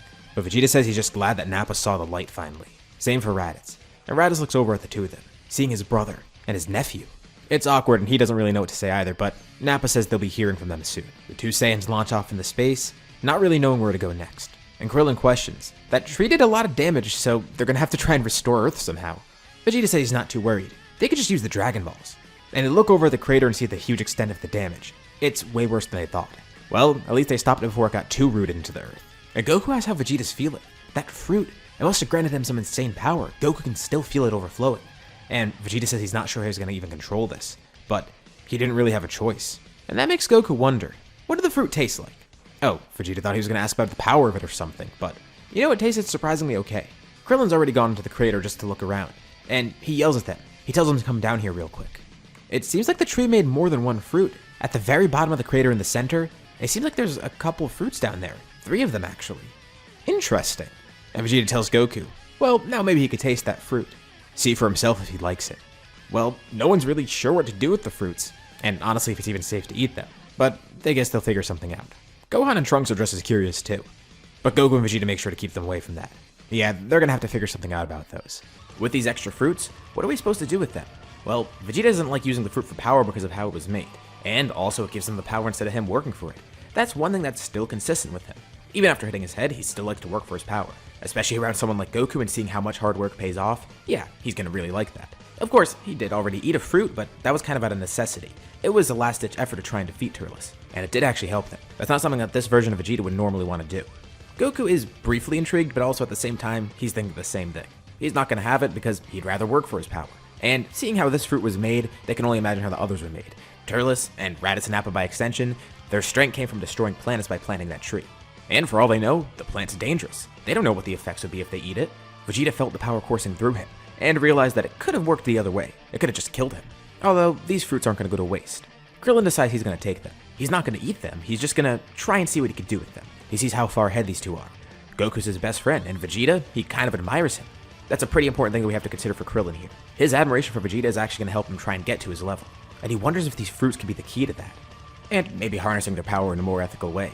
Don't let them go to waste, have them be of some sort of use. He'll see if there's anything possible with them, but he's not entirely sure. Maybe Bulma can help, but he doesn't really know her experience with plants and stuff like that. Maybe she could figure something out though, who knows. So Vegeta and Goku are glad to see that Raditz and Nappa aren't really threats to them. Like, they came here and tried to kill them at first, but they were able to actually fight alongside them. So that shows that those two Saiyans aren't a threat, but that still kind of does concern them. They don't know what Raditz and Nappa are going to be up to next. They're still wild cards. And, as far as they know, Frieza's still out there, who Vegeta is still pretty concerned about. That seems to be the reason Raditz and Nappa joined Turles in the first place, to grow stronger to try and defeat Frieza. They didn't come here to kill Goku and Vegeta. They wanted Goku and Vegeta to join them to help defeat Frieza. But what are those two going to do now? It's not like they're going to fight Frieza alone. That's a death wish. They definitely know not to do that, which is why they team up with Turles in the first place. But Frieza is still a threat for Vegeta and Goku. Who knows what he's up to, or if they'll ever encounter him. Goku is still kind of up for fighting this guy, although Vegeta kind of advises against it. He kind of gets that as a Saiyan, that's how Goku's going to feel, but he doesn't know how truly terrifying Frieza is. Even if Vegeta hit his head and forgot a bunch of stuff, he did still see how strong Frieza was, and how scary he was. That's pretty ingrained in his mind, and part of the reason he deserted in the first place. They all have been training. They're going to take it a lot more seriously here, though. They might need to get more intense than they ever were. But what about Frieza? What is he up to? His scouts were still following Turles. I mean, he wasn't just going to let Turles kill some of his soldiers and get away with it. He wants to figure out what's going on. And his scouts are led to Earth, where they see another giant tree there, which is also then blown up, and then the planet is completely restored. Yeah, that's going to set some alarms off with the Frieza force. Funny enough, Raditz and Nappa get away completely fine. As far as Frieza knows, Turles came here and was defeated. But his scouts do find something else pretty interesting. Is that Vegeta? And another Saiyan? Well, Frieza's glad that Turles is gone. He still doesn't know who the guy is or what he was up to, but that annoyance seems to be gone. Although he has a new annoyance, Vegeta. He still is alive. Plus, what looks like another Saiyan. I mean, he could tell by the tail. The scouts found some pretty interesting information. It seems there are 4 Saiyans on Earth. Vegeta, Goku, and then their 2 sons. As far as Frieza knows, Raditz and Nappa are actually dead. The scouts found everything after the fact, and they have nothing to prove that Raditz and Nappa are still alive. And look at that. They caused Frieza to find Vegeta. And now are off God knows where. But now Frieza's intrigued. Well, of course he wants to go there to find Vegeta, but at the same time, why was Turles at this planet? How did he die? That planet must be pretty powerful, and pretty valuable for that matter. So, Frieza's got a few reasons to go there. Especially after the scouts noticed that, well, the planet's completely restored after the damage. There was a visible crater where the tree was by the time they got there, and then it just suddenly disappears. At least from what they saw from outer space. How did that happen? How did the planet get restored that quickly? Could it be the Wish Orbs? Who knows? Some of Frieza's scouts are sent onto the planet itself to get more information. And this time, the scouts are going with the order to kill. Vegeta shouldn't be that strong. From what Frieza remembers, Vegeta was pretty powerful, but sending some soldiers down should really help. A small group of them should be able to defeat Vegeta with ease, judging by his power level at least. Frieza's scouts are sent down to Earth, tracking down Vegeta, and they catch him in the middle of training with Goku. It's been about another month since Raditz and Nappa arrived with Turles. Goku and Vegeta, as well as pretty much everyone else, has been training pretty intensely just in case. And honestly, Vegeta's not too surprised to see the Frieza force here. Great, they've finally been found. Vegeta tells Goku these soldiers are of no concern. They're all easily defeated, but Vegeta tells one of the soldiers, relay a message to Frieza, just leave them be here, and Frieza starts talking through one of the scouters. With Vegeta picking it up, placing it on. He's talking right to Frieza himself. Frieza tells Vegeta he can't just expect to get away with what he did. I mean, he deserted and everything, but Vegeta tells Frieza he didn't cause any issues. He's been here pretty much peacefully for the past few years. He didn't even immediately kill the soldiers here, he just defeated them. He was attacked first after all. Vegeta just wants to be rid of the Frieza force. But Frieza says he can't just let that slide. Vegeta betrayed them. He's going to be coming to Earth regardless. Vegeta sighs. He kind of expected this. He can't reason with Frieza. He warns the Emperor. He's tougher than before. Much tougher. And he's got new allies. If Frieza comes here, don't be surprised when they defend themselves. Don't be surprised when they win. He crushes the scout, and Frieza's fury boils up. That traitor. But that's to be expected. After the way Frieza treated the Saiyans, he's not too surprised to see that one finally got fed up. But still, what the hell happened with Vegeta? Why is he this way now? He was the prince of the Saiyans before, a proud warrior. And he still seems to be a proud warrior, but not in the same way as before. He's still acting that same weird way. Well, him not taking Frieza seriously will be his downfall. But Vegeta is taking Frieza seriously. Very seriously. He just wants to live his peaceful life again. But Goku tells Vegeta, well, even though Vegeta's been warning him not to fight Frieza, it seems like they have no choice, and he'll help Vegeta through everything. And Vegeta's visibly nervous. He doesn't know if they could win. But Goku reminds him, look what they did last time against Turles. That was a foe that seemed like he couldn't be defeated, but they pulled through. Frieza will definitely be their biggest challenge yet, but Goku reminds Vegeta, he's not alone against Frieza, and the power that they have to back themselves up, the willpower that they have too, it'll lead them to victory. Goku also looks visibly nervous too, but smirks. It's not like they have a choice anyways. They can't let a tyrant like that come to Earth and do whatever he wants. He points his fist out at Vegeta. They got this. Vegeta smiles, bumping Goku's fist, thanking him for that pep talk. A few days later, more of the Frieza force arrives, including Frieza himself. Vegeta can see the ship. No doubt about it, that's him. But they're all prepared. Vegeta stands there alongside Goku, with Trunks and Gohan on their sides too. The rest of the Z-Fighters stand alongside them as well. Krillin, Tenshinhan, and Yamcha. And the humans all have something up their sleeve too. The 4 Saiyans are all prepared as well. Everyone's able to face the Frieza force with no powering up at all. Collectively, they're more than enough. Even Goku and Vegeta alone could probably do this. With ease, actually. But Vegeta tells him to not get too confident from this. Frieza himself, he's a way different animal. Frieza's ship lands and he steps off it. Those two seem to be more powerful than he thought. He could call on the Ginyu Force to help, but he's not even going to need that. He'll just handle this himself. He'd rather do it like that anyways. Especially for Vegeta. But Vegeta reminds Frieza, he's not going to go down without a fight. And he told Frieza he will lose here. Besides, they've discovered a new power that they'd love to test out against him. One that he should be pretty familiar with. And Frieza's eyes widen. What is he talking about? It can't be the Super Saiyan, right? Vegeta and Goku power up, as well as Gohan and Trunks too. Not too much changes about them. Although besides Vegeta, Frieza can notice that the 3 others have their hair spiked now. Their eyes seem to have changed color too. Vegeta and Goku are glad that Gohan and Trunks are able to pull it off this easily now. They all had an issue with it before but worked towards this. By mastering the power of the Great Ape, they try to use it in their humanoid form now, keeping the same increase that they normally have with the form, although now, they retain their humanoid size. This is their wrathful form. Since they do have their tails, they still could transform into great apes. But this is better for them. They like this more. Vegeta's the first one to charge in. Frieza's scouter goes off. It climbs to the 6 figures quickly, and keeps on going. He can't even see how strong Vegeta is now. His scouter explodes, and just as Vegeta's about to hit him with an attack, Frieza then transforms quickly, going into his second form, barely being able to block Vegeta's attack. And Vegeta's taken aback, seeing Frieza now in this form. He's grown much stronger, and Frieza enjoys seeing that look of fear on Vegeta's face. What? He must have at least heard the rumors that he could transform. And if he thinks this is scary, wait till he hears that he has 2 more. This is exactly what Vegeta feared. Frieza would be stronger than they thought. But he thanks Frieza for telling him that. They'll be sure to defeat him before he can get to his full strength. Frieza's suddenly blinded. Krillin and Ten perform a solar flare together, as the 3 other Saiyans launch in alongside Vegeta. Frieza's blinded trying to fend all 3 of them off. He can't sense them either. He's just completely blind. He doesn't know what's happening. He can't be mocked like this. He doesn't want to transform. It's a sign of him not being able to defeat them. He already transformed once out of necessity. Is he gonna have to again? That was just against Vegeta that he's facing, and now he has 4 of these Saiyans. Granted, Vegeta's probably the stronger one. He doesn't know how Vegeta got that strong though. He still definitely seems to be the strongest of the group. But Frieza could tell, if he gets Vegeta alone, he'll win. He just needs to get rid of the others. Reluctantly, he goes into his 3rd form, and his vision comes back. He's not gonna let the others blind him again. He points a finger out at the humans, launching a laser that he drags across the ground. They're all barely able to dodge it. And then with his other hand, he points at the Saiyans, rapidly launching death beams from it. All the Saiyans try to desperately dodge. Frieza's a lot faster now. At this point, they do definitely outnumber him, but individually, they're not going to stand a chance against him right now. And Frieza can see that he's got them cornered. Great. He might not need to transform again. This third form will be enough. Mid-battle, Goku looks at Vegeta.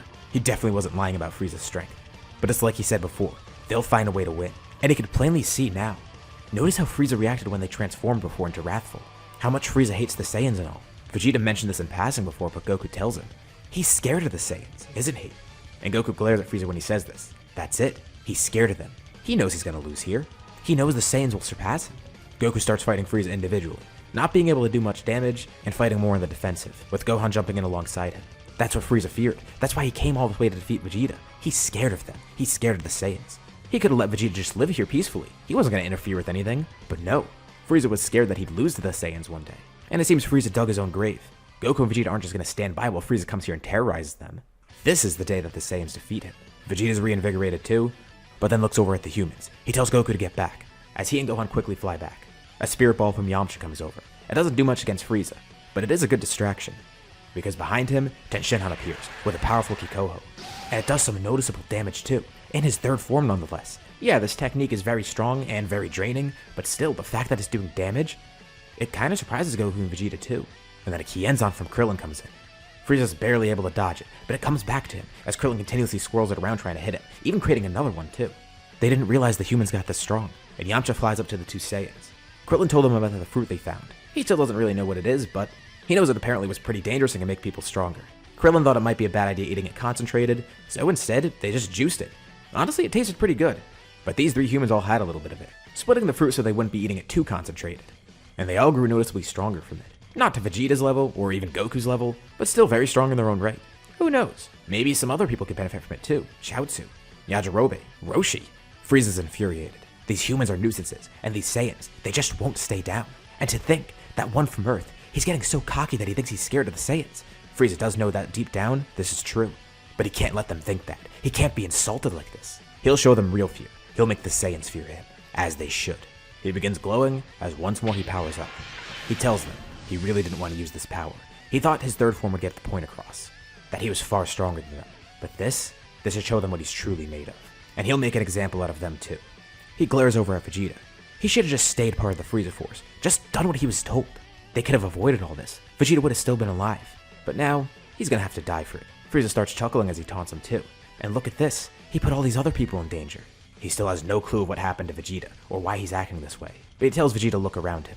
He sticks out a hand, launching a powerful blast at Ten and Krillin, knocking them far away, with one being launched to Yamcha as well. Frieza tells Vegeta that he caused this. He brought this destruction here. Don't blame Frieza. This is of his own doing. And to think, this planet would have been nice and peaceful. It would have stayed off Frieza's map. Vegeta's the one to blame for this. Vegeta's infuriated. He's not going to stand for this. He tries to attack Frieza, but Frieza just effortlessly dodges all of his attacks. Trunks even flies in too, enraged at this, but Frieza effortlessly swats him away, then launching a blast at him, with Vegeta rushing to defend him against it. And Trunks is fine, but he powers down. Vegeta tells him to sit out with this one for now, thanking him for the help and saying that he's proud of his strength. Frieza's disgusted. Look at how soft Vegeta is too. He has some kid. He's protecting him like this. He's no Saiyan anymore. Why would he be scared of someone like this? But like he said, he's gonna make an example of everybody. And he looks over at Goku, holding a hand out, telekinetically dragging him over. He grabs onto Goku's shirt, with Goku kicking Frieza, trying to hit him with everything he has point blank. But nothing's working. Frieza's just completely unfazed. And in his hands below, he charges a Kamehameha, launching it straight upwards, a direct hit to Frieza's head. Kinda catching Frieza off guard with the power. But it doesn't really do too much. It does leave a mark though. See? He's not scared of the Saiyans. And he can tell this one is even softer than Vegeta. He was just enraged that his planet was in danger. But he's too good-hearted to do anything here. These two Saiyans, and everyone else here, they're not gonna be strong enough. He doesn't fear these weaklings. And Frieza puts a hand on Goku's chest. Vegeta tells him to stop. Don't do it. His hand starts glowing. And Frieza smiles. Don't get too impatient. Vegeta's turn will come next. Same for everybody else. Goku tries to power up and fight back, but it's no use. A blast is launched right through his chest. Frieza lets go of him, and Goku falls to the ground. Vegeta rushes over. If they give him a Senzu Bean, he'll be fine. He doesn't know where Krillin is. He has them. It's just him, Trunks, and Gohan right now, and Trunks is out of commission too. But as he gets over to Goku, he realized that that's not going to do anything. Goku was dead before he hit the ground. A Senzu Bean's not going to help. And Frieza asks Vegeta, who should be next? His son? Goku's son? Or maybe Vegeta's going to play a hero here and go ahead of them. What will it be? Does Vegeta want to watch them die, or does Vegeta want them to watch him die? Vegeta tries anything he can to try and revive Goku, but he knows it's not going to work. And he starts shaking. Frieza's waiting for his answer. Well, he'll just kill Vegeta first. He points a finger at him, charging a beam in front of him. He launches a blast at Vegeta. At the last second, Vegeta turns around. The beam hits him right in the head, dissipating into nothing. And after the smoke clears, Frieza can see his face. He's angry, but also has tears in his eyes. He tells Frieza, this is the day he dies. He's not going to get away with this. A golden aura swirls around Vegeta. He killed his friend. He's putting this planet at risk. He's ruining Vegeta's life. Vegeta's not going to stand for it. Goku was right. Frieza should fear the Saiyans. Vegeta yells, powering up as his hair and eyes change color. There's a powerful blast of ki, enough to even knock Frieza back a bit. And Frieza looks on in disbelief. What is this power now? This is different. There's another golden glow nearby though. The same exact thing that happened with Vegeta. It happens with Gohan now. And he's even more infuriated, not being able to control his rage. Frieza killed Goku, and he'll make Frieza pay. Vegeta looks up at Gohan, and Gohan looks down at him. They see how each of them have changed, not even realizing what this power is. Vegeta floats up to Gohan. Together, they'll avenge Goku. And Vegeta sticks a fist out in front of him. Apparently, Vegeta was the prince before. And, if that's the case, Vegeta makes it his goal. He needs to protect his fellow warriors. He needs to avenge them. That's the duty of royalty like him. That's the duty of him as Goku's friend. Frieza dies here. Frieza's mortified at what he sees. They can't be what he thinks they are, right? There's no way they're actually Super Saiyans. But that is exactly what they are, Super Saiyans. Vegeta leads Gohan in the charge. For Gohan, it's a little bit harder to control. Knowing his explosive rage and all, he's probably a little bit more untamed than Vegeta is here. Vegeta, at least he has somewhat of a clear conscience. Relative to Gohan, at least. But still, he's also fuming. He needs to kill Frieza. This is the first time he's felt a rage like this. At least after he hit his head as far as he knows. But he's glad that he has this new power. He can make Frieza pay for what he's done. He can defend this planet, his new home. And he can avenge his friend, and protect his other friends. Trunks was fading in and out of consciousness nearby, but he looks up, having regained it for a bit. He's with the humans right now. They're all amazed, and Trunks can't believe what he's seeing. Whoa, whatever that power is, he wants it for himself too.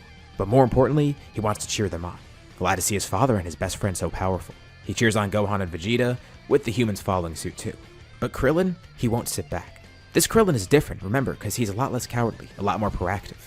The humans don't think they can do much, even with their recent power-up, but Krillin asks Ten and Yamcha, lend him some energy, just for now. If they transfer some of their power over to him, he feels he could really help here. He'll avenge his friend with the power that he got from the tree, as well as the power from the other humans too. And they agree, telling Krillin to be careful. They know he could probably help with his strategy. They start channeling energy into him, and Krillin then launches in. Frieza's having a tough time with Gohan and Vegeta, but then he sees someone else fly in. He launches a blast over at Krillin, and now Vegeta's terrified. He tells Krillin to get out of the way. He doesn't want him getting injured too, but then he sees Krillin's dragging his arm behind him with a Kienzan charge behind it. He flings it forward, cleanly cutting right through the blast. And with Frieza's vision obscured by his own attack, the Kienzan then hits him. He barely moves out of the way. This leaves him open to another attack from Gohan and Vegeta. But now Frieza's sights are set on Krillin. He looks back over to him, but the second he does, he performs a solar flare, blinding Frieza. Vegeta and Gohan cover their eyes, but Vegeta looks over to Krillin, smirking. He thanks Krillin for the assistance, but he thinks he has this on his own. Besides, he doesn't want to lose another friend, although Krillin did make a nice play here, and this makes another opening for them. Quickly, everyone rushes in to attack the blind Frieza, but Krillin then pulls Vegeta aside, handing him two things and telling him to down it quickly. He doesn't have time to explain, but Vegeta knows exactly what it is. Krillin brought some of this as preparation too, and some of the extra juice from the fruit of the tree of might. He didn't drink all of it because he thought that maybe Vegeta or Goku would be able to use it. But it's not just that, he has a Senzu bean as well. Krillin has no idea of what this new power that Vegeta has is, but he has faith in Vegeta like always. He tells Vegeta to defeat that monster, avenge Goku while he's at it. And Vegeta doesn't question it. He quickly eats the Senzu and downs the small amount of might juice, feeling a massive power boost that he wants to use right away. This is perfect. They wouldn't have beaten Frieza before, even with his Super Saiyan form, but now they can kill him, especially with him blinded. This is an incredible boost, and he thanks Krillin for being dependable and smart as always. He turns to Gohan. Now's the time to strike. Full power, hold nothing back. Frieza's completely blinded, and it's not like he's going to sense their ki either. They can do whatever they need. Frieza, of course, isn't stupid. He's not just going to stand there while he's blinded. But he starts attacking aimlessly, trying to hit whoever he can, seeing if he can hit anyone for that matter. But of course his attacks are easy to dodge, although they are very powerful. As Frieza waits for his vision to come back, he then charges a massive attack. If he can't hit them, fine. It doesn't matter. They want to play dirty, he'll play dirty too. He's blind, but he knows what direction down is. So, he charges this blast, aiming it right at the surface of the planet. But just before he launches it, he then feels a powerful blow. At once, Gohan and Vegeta strike him right in his stomach. In midair, the two of them stand back to back. Vegeta commands Gohan, charges most powerful attack. The two each draw their arms backwards. Vegeta charges a Gallic gun, while Gohan charges a Kamehameha, with Krillin also below them, aiming his own Kamehameha directly upwards. In unison, the three all launch their beams, each hitting Frieza at the exact same time. He doesn't know where they're coming from or how to brace for them, but his vision comes back the second they're about to hit. Although, it's too late for him to do anything. He tries to guard against the Gallic Kamehameha, moving his arms in front of him as quickly as possible, but he can't do it in time. And even if he did, he probably couldn't defend against it. The three blasts hit him at full power, and they don't hold back either. Especially Vegeta and Gohan. They're not going to let Frieza survive. After what they did to Goku, they're not giving him a second chance. And with him being on Earth, they're not going to risk trying to have a fun fight with him, especially because they know this might be their only opportunity to actually beat him. They don't know how far they exceed his power, and how long this power will last if it will last. So with this final attack, Frieza is completely finished, decimated with nothing of him left. Vegeta and Gohan descend to the ground, powering down, with Gohan actually going unconscious too. And Vegeta's glad to be rid of Frieza. Gohan falls to the ground and Krillin catches him, as Vegeta stands next to Krillin. This new power he has, there's no doubt about it. It has to be a Super Saiyan. And Krillin's surprised. Vegeta does seem surprisingly calm, but he must have realized the same thing that Krillin did, right? Well, yeah. Goku has never died before. He could be brought back by the Dragon Balls. Of course, they were mortified in the moment watching Goku die. No matter how logically you try to think in that situation, your emotions still will get in the way. Which was a good thing because that allowed Vegeta and Gohan to power up. But Vegeta's a lot calmer now. He knows they could bring Goku back. He's not dead for good. The others need to gather the Dragon Balls. The group rests after the fight, trying to heal up too. And right when they're about to go gather the Dragon Balls, Vegeta then hears a voice in his head. Krillin hears it too. Goku's actually with King Kai right now. When he died, he made it past Snake Way pretty quickly. And he tells them he's going to train here for a bit. He'll come back very soon, but he just wants to stay here about a month or two, just to learn some things that King Kai is mentioning. And he congratulates Vegeta and Gohan for the win, and he's pretty amazed. He didn't make it past Snake Way in time to see exactly what happened, but he heard from King Kai what happened. The two of them apparently transformed into some Super Saiyan or whatever, and killed Frieza that way. That's awesome. Vegeta's surprised, but he laughs. As expected of Goku. Okay then, they're gonna wait a bit to bring him back to life. Vegeta still is a bit concerned though. He knows that wasn't the entire Frieza force. He didn't bring the entire army here. He knows of other parts of it, and another ruler, or at least a former ruler.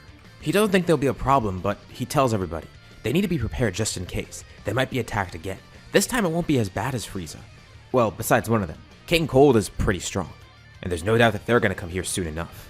He hopes the other Saiyans are fine though. One thing that he didn't learn is what happened with Raditz and Nappa. He doesn't think that the Frieza force encountered them at all, and they're probably still out there doing whatever they've been doing.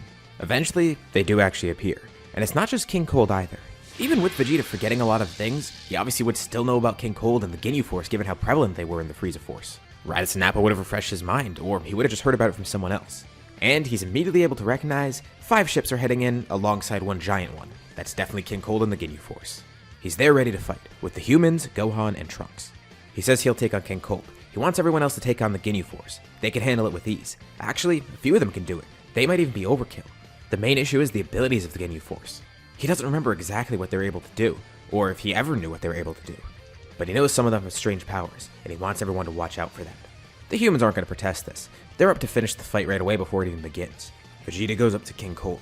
King Cold is obviously a bit annoyed, but he does recognize Vegeta's power. Maybe he would like to rejoin the Frieza Force. He could rule under King Cold.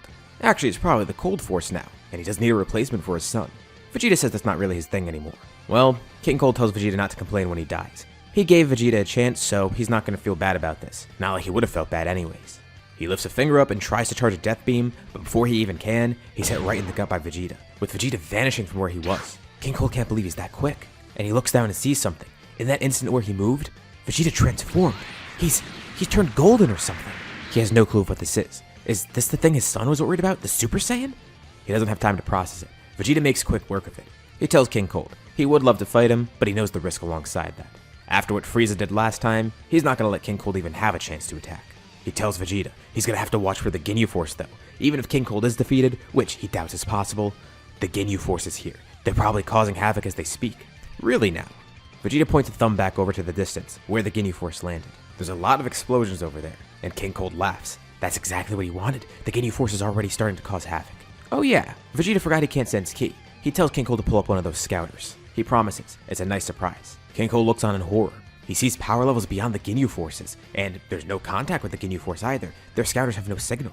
Vegeta tells him to take a good long look. This is going to be the last thing King Cold sees. The last sight that the Frieza Force will have. And he looks down at Vegeta and sees this whole time he's been charging an attack.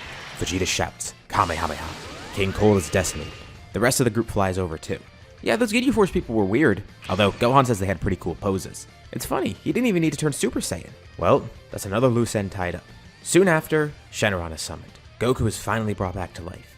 He thanks them for waiting a bit. He knows they probably wanted him to come back sooner, but he likes this better. He was able to train a lot more in Otherworld, and he has some pretty interesting techniques. That Super Saiyan thing looks awesome, and he knows Vegeta will probably teach him how to use it, and he makes a deal with Vegeta. He'll try and show Vegeta what he's learned if Vegeta tries to show him what he's learned. Now Vegeta's curious. What did he learn up there? Well, he did learn a few different techniques, but one that he knows he'll use a lot is the Kaioken. He powers up with a red aura surrounding him, showing this new strength. It's probably not as good as Super Saiyan, but he feels like maybe he could work with it more.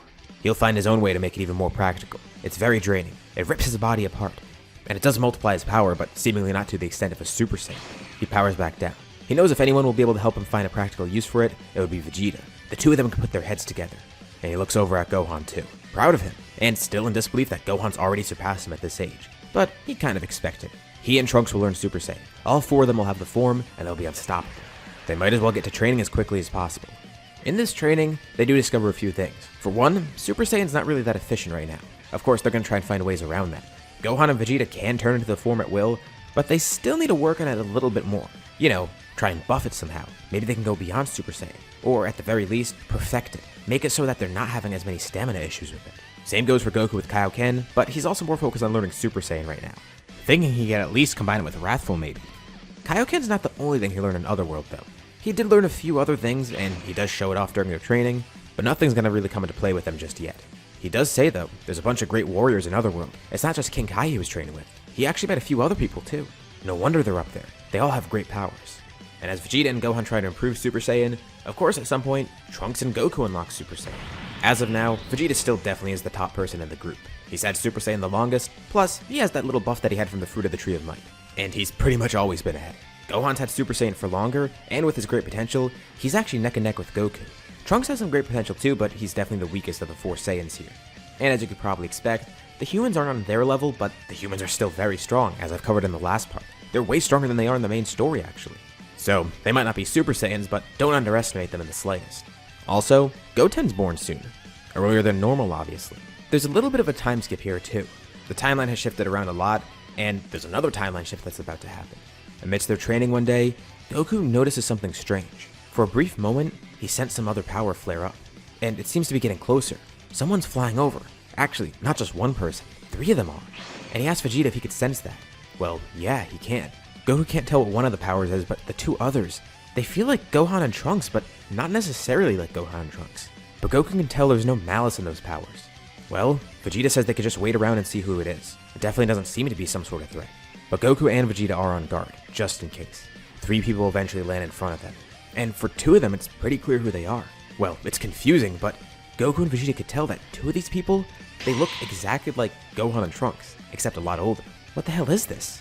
The other person with them, they don't really know who he is, but he looks kind of familiar too. The one that kind of looks like Gohan steps up. You can already tell by the looks on their faces and their reactions. They're probably a little bit confused, but they kind of have an idea of what's going on. They recognize their power, don't they? And of course the way they look.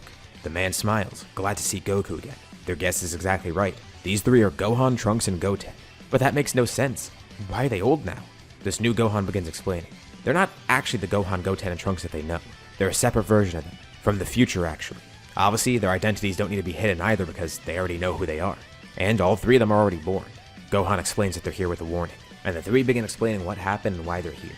A few years from now, Goku's gonna come down with a heart virus, dying to that without having any cure. And to make things worse, they're attacked soon enough. 2 androids appear, destroying everything, killing many of their friends too. And these androids are powerful. They even ended up killing Vegeta, as well as the other humans too. These 3 have tried everything. They've barely been able to survive, just because of their strength. But unfortunately, their strength isn't doing anything against these androids, and they've tried everything they could. But while plenty of them died against the androids, there are a couple of things working in everyone's favor. They haven't been to Planet Namek and they don't know about it. But that doesn't really matter. They have Dragon Balls here on Earth still. Without Piccolo having died, Kami doesn't die either. Kami is secluded from the androids and the Dragon Balls are still intact. Although it does take a while to gather the Dragon Balls. But this is good. The hybrid Saiyans use their time to train even more. It takes a while, but after about 2 years, they're able to bring everybody back to life. At least everyone besides Goku. And the best part is, they were training in Otherworld as well. They actually did see Goku up there. And he also gave them some pointers to help too. Vegeta particularly had one thing interesting, the Super Kaioken. He ended up learning the Kaioken and actually used it to help defeat the androids, fighting alongside a stronger group and a stronger group of hybrid Saiyans. So the androids were defeated, but they came back here because they wanted to try and prevent it from even happening. Bulma already put the effort into the time machine just in case. And this way, they could probably bring Goku back, although there are a bunch of risks associated with messing with time. And the reason these three went back is because, well, they wanted to. Of course, a lot of the others are fine, but Gohan and Goten mainly want to go back to see Goku, and Trunks came along just because he's with them so much. Also curious to see everyone in the past. So they can defeat the androids. They just need to be prepared, and they need Goku to take this medicine so he doesn't die from the heart virus. And without Bulma there, no one even suggests to actually use the Dragon Balls to try and find Gero and stop the androids before they're made, and honestly, it's not going to come to mind for Goku and Vegeta anyways. They would rather just see how strong they are. They'd rather train for the androids and fight them that way. Gohan does want to test Goku's power, but at the same time, he wants to wait a bit. He tells them, in 3 years, once he's back, he'll spar with Goku. Goten wants to as well. And hell, Trunks might even spar with Vegeta. They'll see how strong everyone's grown, and they'll be sure to defeat the androids. And in case everyone here is too weak, which probably isn't going to happen, the time travelers will be more than enough. So that settles it. In 3 years' time, the group will be ready for the androids. And this way, we get to have a story without Goku being permanently dead. The androids were defeated in the future, but there was a lot of turmoil that went along with it, and it might be better to reverse it, especially because that brings Goku back as well. Although, it's going to definitely have some unintended consequences. There's a 3-year passage of time just like normal.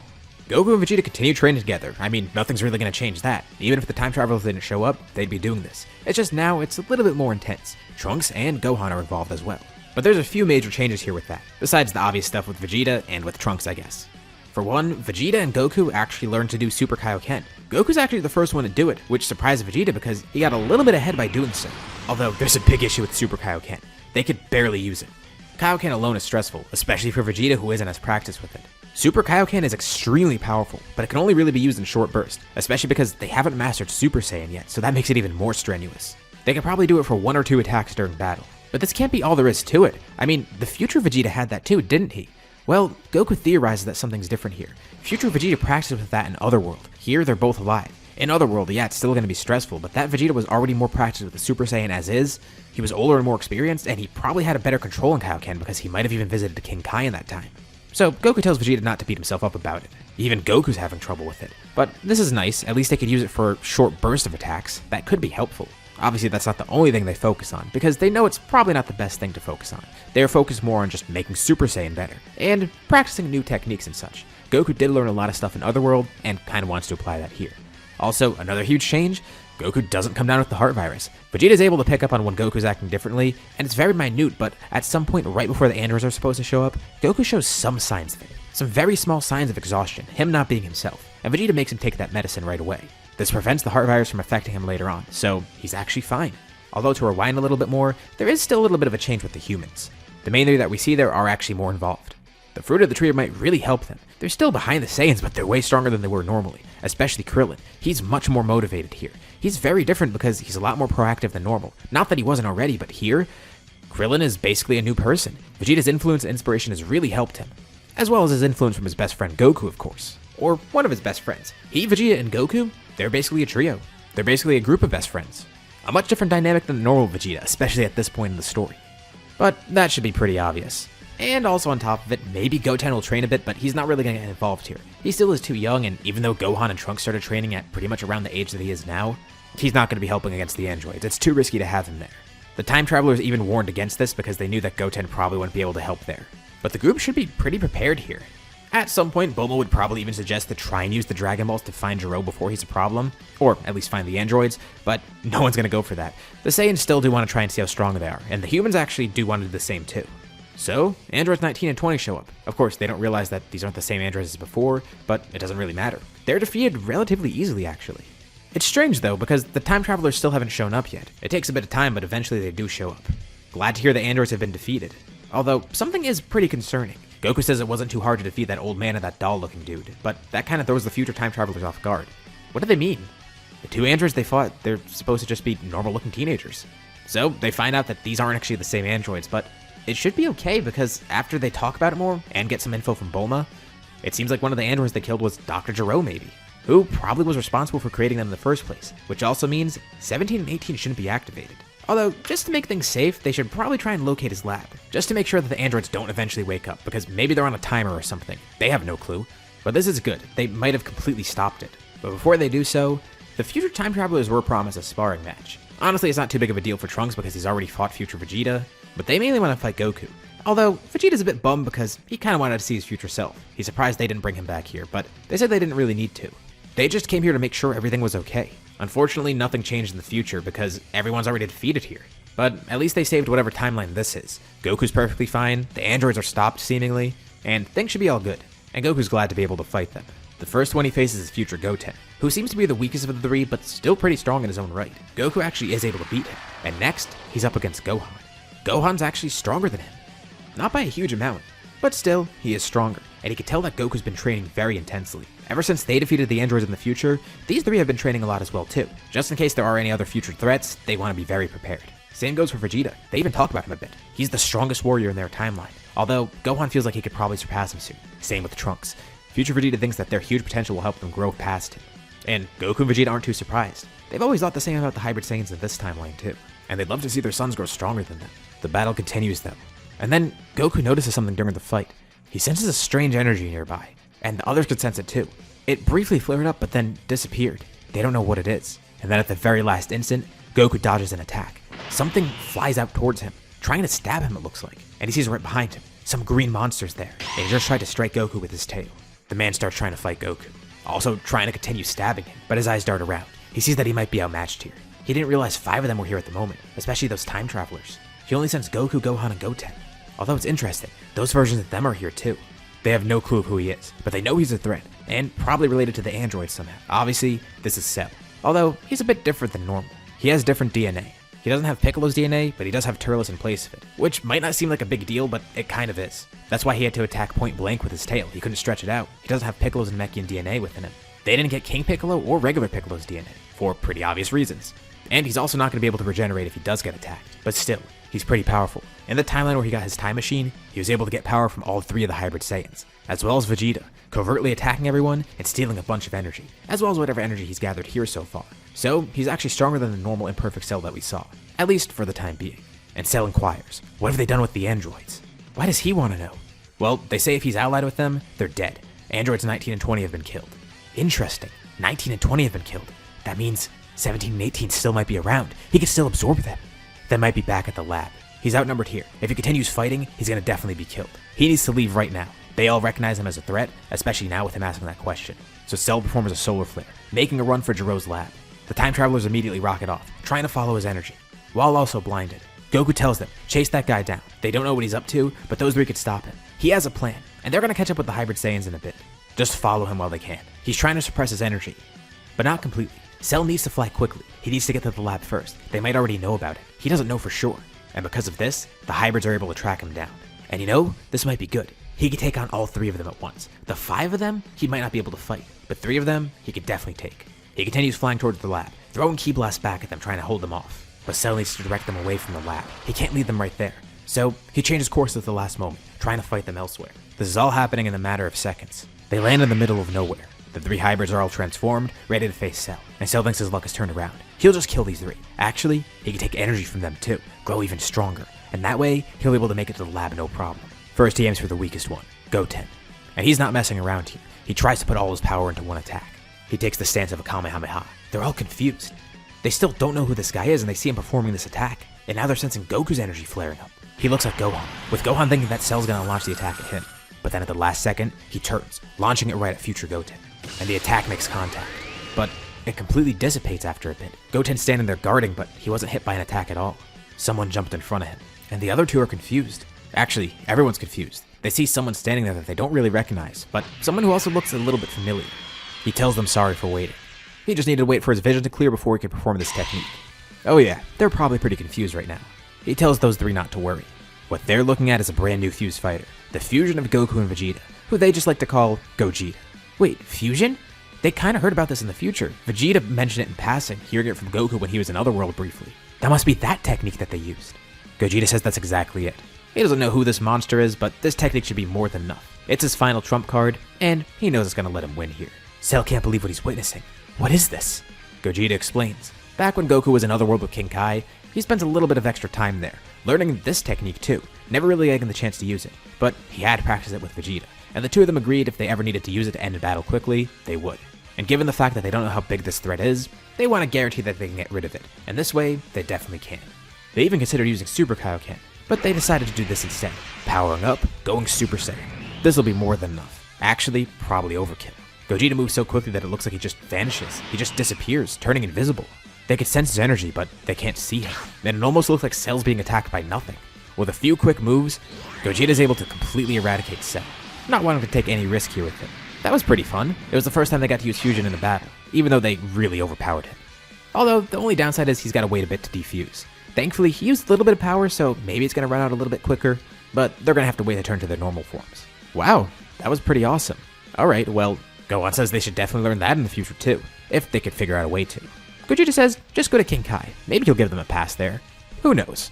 Well, in the meantime, Trunks mentions that they don't know where Cell was heading. He clearly was heading towards something and changed course at the last minute.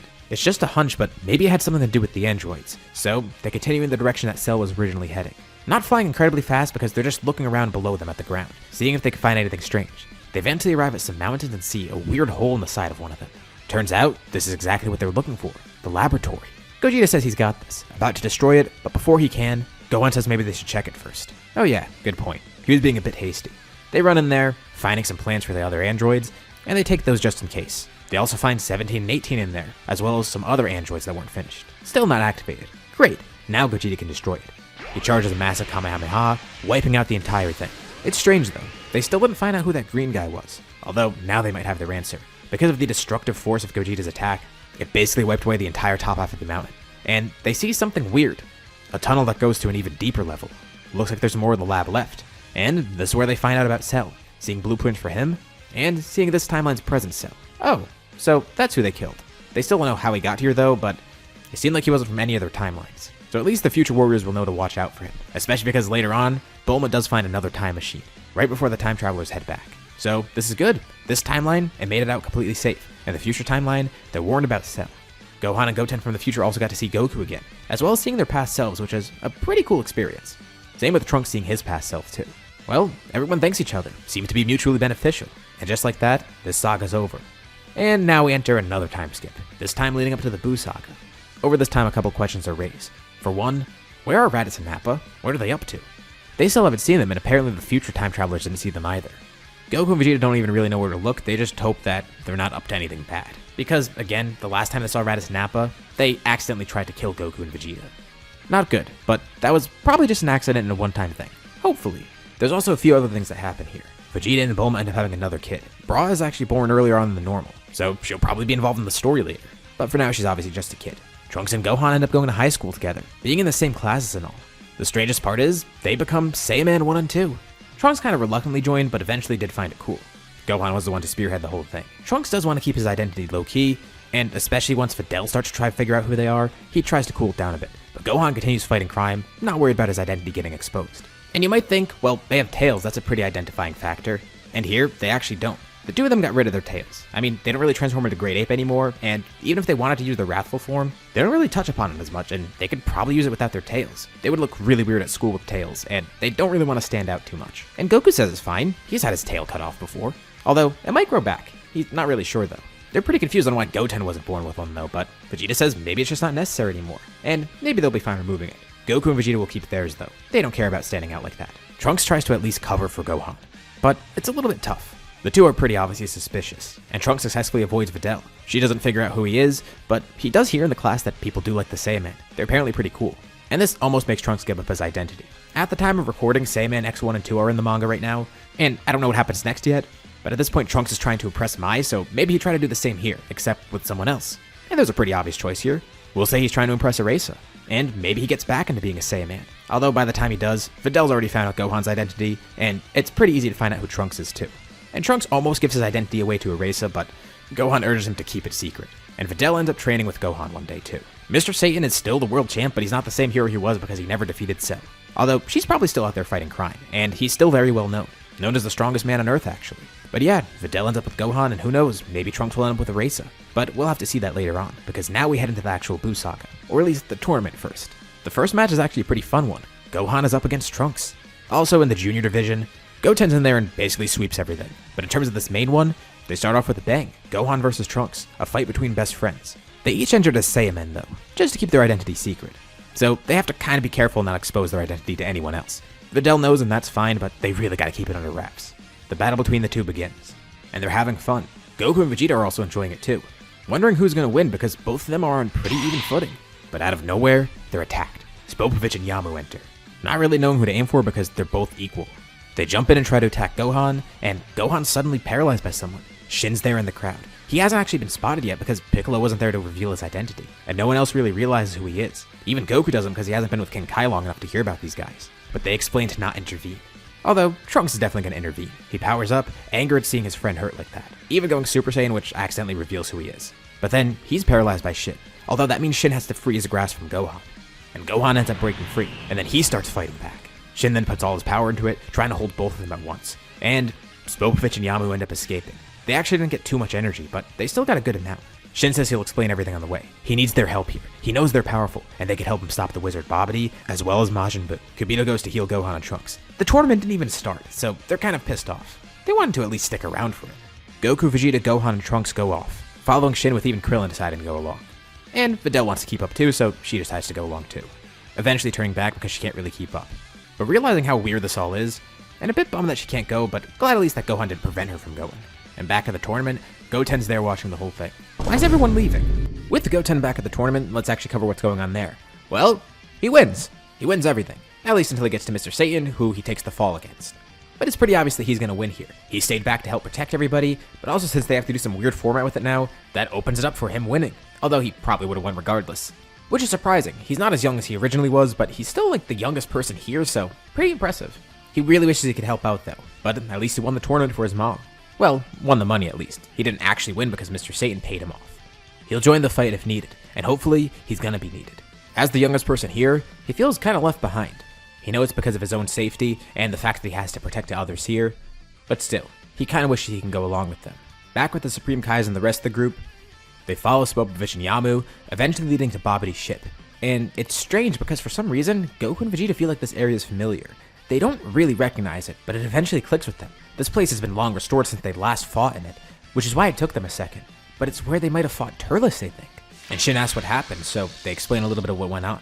But why would Babidi be drawn to this area? It got restored so long ago. It's not like he'd benefit anything from it, and there's a reason he went there. The energy from the tree might actually drew him right over there to Earth. Although by the time he actually went there, the tree was long gone. He thought that maybe he'd be able to get some energy from it somehow. But this is still fine. It shows him that there's so much energy on this planet that he could even get that much for Buu, maybe. And even stranger is the fact that whatever he detected here, it's just gone by now. Looking to his crystal ball, he was able to divinate what happened here, figuring out that it was some sort of tree that sucked the life out of Earth. And that actually gave him an idea of what to do here differently. Of course, he is still going to go with his normal plan, but he actually has a lot more energy than normal. It would be great if he had that same sort of tree because it just apparently sucked the life out of Earth and then turned it into fruits. And it got Babidi thinking. It took him a while though to do this, but he thought that maybe he could just draw out the life from Earth itself. Of course, he's still getting a lot of energy from the people here because they have so much of it. But very slowly, he was able to draw some from Earth too. Buu's egg actually already has some within it. And now with some extra energy from Gohan, he'll add this to the egg and hopefully Buu will be revived soon. They're actually pretty far along, about 3/4 of the way there. But they still need a little bit more energy, although Dabura has a plan. He can tell that they're being watched. And he asks Babidi, how about they take a hostage? If all he needs is a little bit extra energy, all they really need is one person to drain it from. And he's got the perfect plan. He'll seek out one person who's strong enough, and he'll just take them right back to the ship. Well, Babidi tells him to go ahead. That sounds like a great idea, and hopefully it'll work out pretty well.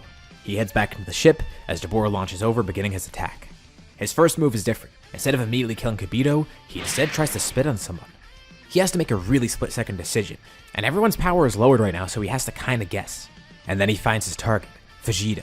When they were divinating what happened, Babidi saw the fight that went down against the Tree of Might, and how Vegeta was involved. He spear-fronted everything. He seemed to be the most powerful one there, and Dabura can immediately tell he's probably the best target to actually steal energy from. Immediately he spits on Vegeta. He tries to spit on some others too, but it's already too late. They move quick enough to avoid it and attack him, with Goku launching in, then looking back at Vegeta and seeing that he's been turned to stone. Gohan and Trunks are kind of panicked trying to figure out what to do, and Shin tells them they can't do anything. They just need to kill Dabura. Well, good enough for them. They'd be glad to do so. And shockingly enough, Vegeta then suddenly disappears, being teleported away. Dabura smirks, just what he wanted. They have no clue where he went, but if they defeat Dabura quickly enough, they'll figure it out. And Shin warns them, they can't be so hasty. If they use too much energy, they'll just be giving it to Babidi. Dabura then vanishes from sight too, appearing within the ship where Vegeta also is. He places a hand on Vegeta, turning a little bit of him back to normal. He's still mostly a statue, but this little opening will let Babidi drain some energy from him, and Babidi sends him right back outside. He can still draw out a little bit more energy from them by fighting against them, and he's glad to do so. But the second he's teleported back outside, there's 3 Super Saiyan 2s waiting out there for him, and with a quick combined attack, Dabura is pretty much instantly killed. Alright, now time to find Vegeta, and immediately after they kill Dabura, they sense Vegeta's energy. He's turned back to normal, but it's rapidly dropping. Babidi's in the ship, siphoning energy from Vegeta. He suddenly turns back to normal, but already in that short period of time, Babidi drained a bit of energy from him, and Vegeta tries to fight back, quickly powering up, breaking free and launching a blast right at Babidi. He throws up a shield quickly, looking at the device and seeing that he has just enough in there. He just needs to get this to Boo's egg, and he'll be revived. Quickly, Babidi casts another spell, sending Vegeta outside of the ship. Vegeta looks around confused. He's back where he just was. This all happened so quick, and he has no clue of what happened because he just turned into a stone. Well, that's one problem solved. Vegeta's already back. They can immediately see, though, he's wounded. He's bleeding from his side. Oh, crap. Babidi took energy from him, too. But it couldn't have been that much, right? Vegeta got freed very quickly. And Vegeta's not too sure. He feels a decent amount of it drained from him, and he doesn't know how much Babidi actually needed, obviously. They'll have to plow their way into that ship. Kibito quickly heals Vegeta, as the other Saiyans head in, with Vegeta then following behind. Shin and Kibito warn them to be careful. They can't get too hasty. The group flies into the ship, rocketing past Pui and going down the other stages as well, with Yakon being sent up at one point but just being instantly killed by them as they fly downwards. Babidi is purely focused on providing energy to Boo, and it seems like he does have enough. By the time they get to the bottom of the ship, it already seems too late, and Babidi greets all of them. They're all then teleported back outside the ship, but this time, Babidi comes along with them, as well as Boo's egg. Goku's kind of annoyed by all this teleporting. He throws a blast at Babidi, who then responds with a shield. They won't kill him that easily, although Goku served as a good distraction because with that, Vegeta was able to get behind Babidi, punching right through his shield and grabbing him, killing him with a point-blank blast. That guy's dealt with, but it doesn't seem like that's going to stop Boo. His egg is still hatching. Krillin says maybe if they attack it all at once, it'll work. Well, doesn't seem like they have any other option. All of them stand together, each performing a Kamehameha. But right when they're about to launch it, the egg bursts. Boo jumps out. It's far too late, and Shin is terrified. This is exactly what he's feared. The Majin is born. Well, this is good at least, because Babidi's gone, so at least that could help, right? Well, maybe not, because now Boo is completely uncontrolled. He has no one restraining him, and it's just Boo, going around being Boo. And they'll quickly come to realize, this guy is someone that's going to be very tough to beat. Shin and Kibito are especially being defeatist about this. They can't believe it. With Boo's revival, they're screwed. There's no way around this. The group immediately does start fighting Boo, obviously, and they can clearly see a gap in power. Everyone here has Super Saiyan 2 by now. Goku and Vegeta do have Super Kaioken, really only using it in very short bursts. And they actually do break it out here once in a while too. Occasionally they power down into regular Super Saiyan, then powering up into Kaioken for just one attack. But they can't do anything against Boo. Even with their maximum power, straining their bodies completely, it's do nothing. And it's not just that either. Even if they can manage to do something, they figure out Boo could regenerate right away. The 5 of them can't do much, and it's not like the 2 Kais can either. Shin tries to think of what to do next, what their next move could be. The good thing is, they're still holding Boo off. He hasn't been completely unleashed, otherwise he'd be going around the world destroying everything on a whim. Vegeta thinks maybe they could try fusion, but Goku might have a better idea. He doesn't know how much it'll work. Sure, Gogeta's incredibly powerful, but they don't know the limit of Boo's power yet. What they're seeing here is just a fraction of it. They're definitely not going to rule fusion out though. They just need something that will completely destroy Boo, make sure he's not going to regenerate at all. But as Goku's thinking, a plan does come to mind for him. He doesn't really know if it's going to work. It's something he learned a while back that he doesn't really have practice with. But maybe it can go down well. Besides Kaioken and learning fusion, Goku also got something else in Otherworld too. It's a technique that takes a really long time to charge up, and it's something he's never really tried in actual battle before. But this could be the perfect thing here. Boo is an agent of evil, created out of pure evil essentially. What about an attack that purely targets that evil? One that's so strong too that it'll erase every little evil part of Boo, at least if he could charge it long enough. It's called the Spirit Bomb. An incredibly strong attack, but one that's going to take a while. He needs to charge it, and he needs to get energy for everyone too. Vegeta says that's fine. He'll let Goku do his thing. He trusts in his plan, and thinks that this could work. As long as the attack actually is how Goku describes, it should go down well. Vegeta says he'll hold Boo off, and in the meantime, Gohan and Trunks can help him. Maybe Vegeta could even get them to try fusion. They haven't really practiced with it too much, especially recently, and they're worried about messing it up. But again, it's something they can keep on the back burner. In case they need that trump card, Gohan and Trunks can fuse, and Goku and Vegeta can fuse. But Goku says they should try this attack first. He goes off on his own, finding a spot far away where Boo won't find him, while the other 3 try to hold the Majin off. Shin goes over to where Goku is too, asking if he needs help with anything. He said it was an attack he learned from the North Kai, so he'd love to help out here. Goku says he just needs to gather energy. He needs to contact others somehow. Shin would definitely be glad to help. Goku starts charging. He gathers energy from Earth and all the living beings around it, besides the Earthlings themselves, although Vegeta, Gohan, Trunks, and Kabuto all lend energy, with Shin even lending some of his own too. They can't lend too much though. They do need to hold off Buu, and Kabuto does need to restore them after they do lend some. The attack is growing, and Goku can feel great power in it, but it still might not be enough. Goku tries to focus, trying to communicate with his friends, all the others from around the world. Back at the tournament, Yamcha and Goten hear him, lending some energy, trying to get all the others around them to lend energy as well. Goten even asks Videl to help, who then asks Mr. Satan. And at first, he's not even too sure, but then he realizes that Goten could reveal that he just threw the whole match. So, kinda out of fear, he asks everyone to lend energy. Not even sure if he's doing right, but he's directed by Goten, who's directed by Goku. All the people at the tournament lend energy as well, and Goku can feel more come in. Not just that either, but he also feels others around the world too. Energy from Roshi, energy from Ten, Chaozu, Yajirobe, Korn, all the people that he's met in the past. Kami even tries to help out too, trying to see who he can contact to lend energy. Goku needs to charge it a little bit more, and he can sense the fight going on. Gohan, Trunks, and Vegeta are trying their best, but they're being beaten by Buu. He's concerned, they're putting their lives on the line, they're in danger. But it doesn't seem like the bomb has enough energy yet, he just needs a little bit of an extra push. He tries focusing as much as possible. Shin even lends more of his energy too to try and help, and then he feels energy from King Kai as well. Through him, Goku does try to contact more people. He puts out one last call to the rest of the universe, to anyone who hears it. Most people ignore it, they don't know what's going on. There's no immediate threat to a lot of these people, especially the people on Earth. They don't even really know what's happening. Besides the people at the tournament that were influenced by Mr. Satan, no one's lending energy there. And out in space, it's not like they really know anyone either. Their quest kind of falls on deaf ears. But it's still worth a shot, just in case they can contact someone that could lend this energy. They just need a little bit more. The bomb slowly grows. Vegeta, Gohan, and Trunks are having a very tough time. The two hybrids try to fuse, but they're not even given an opportunity to do that. Buu is so quick, so powerful, they're not given the opening. And Vegeta looks over in the distance, and you can see the glow where Goku's charging that spirit bomb. He can sense the power in it too, just a little bit more. Goku gives out one last desperate call, but no one responds. Although, he then feels a little bit extra energy. Something happens, he doesn't know where it's from, but a little bit of extra energy shows up, and it's a significant amount. Not for many people, but it's enough to just push it over the edge. I might be a little bit premature, but he doesn't know if he could wait any longer. He launches the spirit bomb. It flies over the horizon, targeting Buu's evil energy. Goku powers up, pushing it further. As Vegeta, Gohan, and Trunks are on their last legs, Vegeta then sees that same glow getting closer and closer. He's done it. Krillin yells out to all of them, get out of the way. They're barely able to move in time, as the spirit bomb barrels towards Buu. Buu's surprised at first, but then shows confidence, trying to grab the bomb and push it back. But his power, it's been neutered by the Grand Supreme Kai within him. It's a close call, and he does start to push the bomb back, but then Vegeta jumps in alongside Goku, and the two struggle to push the bomb with Buu. Gohan and Trunks fly in too, also pushing it. A wrestling match ensues, and Buu seems to have the advantage. There's enough power in the bomb to kill him, but he's pushing it back. They're not strong enough to push it towards him. If only the bomb had a little bit more energy, they wouldn't need to struggle like this. Vegeta turns to Goku. Now is the time to do it. Mid-air, the two of them perform the fusion dance. This will give them the last push they need. Now they actually have an opening to do this. Buu slightly gets the advantage as the two of them fuse, but then he feels a massive pushback. The voices of Goku and Vegeta together yell. Gogeta thinks to himself, well, if they had to end up fusing anyways, maybe this would have been a better option in the first place. But hey, at least it makes for a cool finish. Powering up into Super Saiyan 2, pushing the bomb with all their might is Gogeta. And not just that, but Gogeta then sticks his hand up in the air, lending even more energy to the bomb. The bomb expands massively. Buu has no chance now.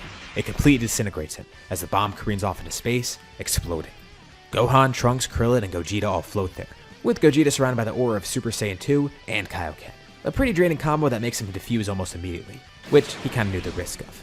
The two breathe a sigh of relief, and they fist bump, and Vegeta's glad that worked. Even if they did fuse right away, he's not too sure if it would have gone too well. Well, Goku says it probably would have. I mean, look how much Gogeta contributed to the spirit bomb. It's just a shame they didn't have an immediate opening for it. Not even Gohan and Trunks had that opening. And Vegeta asks how Goku got all that energy. Well, it's kinda strange. He explains what happened. And at the very end, someone sent a lot of energy, and it wasn't an insignificant amount. It was a noticeable amount. And Goku has a hunch on who sent it. Vegeta has no clue who he means, but Goku explains. He just shouted out to the universe, trying to get anyone to lend energy. And the amount that they were lent, it was a similar amount to what Vegeta, Gohan, and Trunks lent. It had to be someone around their strength, someone out in space that would have recognized Goku's call, and would have lent energy for some reason. It had to be them. It had to be Raditz and Nappa. They're out there somewhere.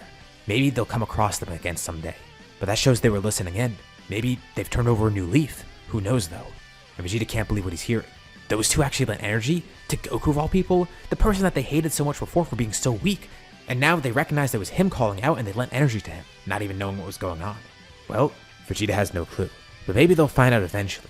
Soon enough, Beerus awakens. He envisions a rival, and this is when he wants to wake up. It appears to be a Super Saiyan God. That's what he's thinking of. But even stranger, the Super Saiyan God that he thought of, for some reason he looks familiar, and he can't quite put his finger on it. It's not like with Goku where it was someone he didn't recognize. This guy, he feels like he knows somewhere, but he doesn't know why. And then it hits him. That hairstyle. It looks like King Vegeta. Interesting. He thought the Saiyans were wiped out. Is that supposed to be the Super Saiyan God that he fights? Well, turns out no. All the Saiyans are dead, besides a select few of them. And one of them is actually the Prince. Could that be his rival, maybe? Well, he does look like King Vegeta, and he's a Saiyan, obviously, so maybe that actually is his rival. Beerus immediately goes to seek out Vegeta, leading him to planet Earth. And once he gets there, obviously, he recognizes Vegeta. However, something's weird. He greets Vegeta, trying to give a little bit of intimidation, being a little passive-aggressive about their past. But Vegeta doesn't recognize Beerus at all. He doesn't know why he's talking to him like that, like he's known Vegeta before. And Beerus says surely he has to remember. He knows who Beerus is, right? But no, Vegeta says he doesn't. And Beerus actually kind of takes offense to this. Is Vegeta just doing this to make him mad? There's no way he doesn't remember Beerus. And now that he thinks about it, something about Vegeta seems strange. He didn't know Vegeta, obviously, he just knew King Vegeta. But Vegeta's whole demeanor, the way he's talking, the way he's acting and everything, he doesn't seem to be acting like a normal Saiyan, at least from what Beerus knows. It has been nearly 40 years after all, and he's on a different planet. But surely he should be acting like the Prince. But Vegeta says that's a past version of him who's died. Wait, Beerus is confused. Vegeta's dead? No, not in the literal sense. He just means, whatever. He'll explain it. He tells Beerus everything. Or the lack of everything, because he forgets everything. He mentions what happened to him and how he ended up here. Oh, so he actually didn't know Beerus. Interesting. Well, Beerus assumes he probably doesn't know about the Super Saiyan God then. If he doesn't even remember Beerus, he probably won't know about that. Well, Super Saiyan rings a bell. They at least have that. But they have no clue about a Super Saiyan God. And Beerus really wants to learn about it. Although Beerus is a little bit ticked off. He came here, inadvertently was disrespected by Vegeta, and he didn't get any of his answers either. Of course, none of this is Vegeta's fault. He didn't know. But he has one way to maybe appease Beerus. Well, if the Super Saiyan God is real, whether it's a person, a form, or whatever, they could probably find out from Shenron. So they decide to summon him, asking him. With Shenron outlining the ritual and what it takes to become a Super Saiyan God. This time around though, they actually do have enough Saiyans. They need 5 people to channel their energy into one other Saiyan. They have Vegeta, Goku, Gohan, Goten, Trunks, and Bra. And naturally, Beerus decides to have Vegeta become the Super Saiyan God. He does kind of look like that rival he saw in his premonition, so maybe he'll be the strongest Super Saiyan God. Not to mention, he is the strongest Saiyan here at the moment. Aw man, Goku wanted to become the Super Saiyan God. But the ritual is done on Vegeta, and obviously all the Saiyans here are righteous. This is the perfect ritual, and Vegeta becomes a Super Saiyan God, making Beerus very happy. Great, and now time for them to duel. So he faces off against Vegeta, and of course, Vegeta's gonna lose. I mean, Goku couldn't even win originally, so there's no way Vegeta's gonna win here either. Although, I would say Vegeta is stronger than the Goku that we saw originally, even if by a slight amount. And even the Goku in this story might be stronger than that one originally. At least if he were to become a Super Saiyan God, which doesn't happen right at the moment. I am kind of breezing through this because it's more important for what happens later. Obviously Vegeta's gonna end up losing this fight, but Beerus did find his rival and he's content. Eventually, Vegeta and Goku do go to Beerus' planet to train under Whis. So, all good in that regard. Even though it was kind of weird meeting Beerus, now things are going a lot smoother. And since you guys probably already knew the outcome of that arc, let's go to the next one, because you guys probably don't know what's going on here. Referring to Raditz and Nappa. It's been a while since they've shown up in the story. Sure, last time they lent an energy to the Spirit Bomb, and apparently it was a lot of energy. So how did they get strong enough to get that much energy? And more importantly, what have they been up to anyways? Well, it's a bit of a long story. Raditz and Nappa didn't really know what to do. They've just been going around space, trying to do odd jobs here and there, becoming basically mercenaries for hire. Eventually they came across the Heaters, a group that actually had a lot of resources, which was not only great in terms of getting them money, but also in terms of them training. The Heaters aren't working on as large of a scale as they were before since Frieza's gone, but still, they can make money being pirates essentially. And they're doing a really good job at it. Actually, too good of a job. Raditz and Nappa are also continuously training in the meantime, trying to get stronger and stronger. At some point they have learned to sense power, remembering that those people on Earth were able to sense people without scouters. And it took a while to develop the sense, but at some points, they sensed energy flare up from where they think Earth is. They have no clue what the energy is because they've never felt it before. But occasionally, always from the same place, they feel some very strong energies flare up, and sometimes it's a similar energy to one they've sensed before. And one thing they notice is that the energy is somewhat similar to their own. Nappa could tell that one of the energies feels kinda like Raditz, and there's another energy that feels like them in another way. Maybe that's because the energy they're sensing is that of a Saiyan, with one of them being Kakarot, and obviously the other one being Vegeta.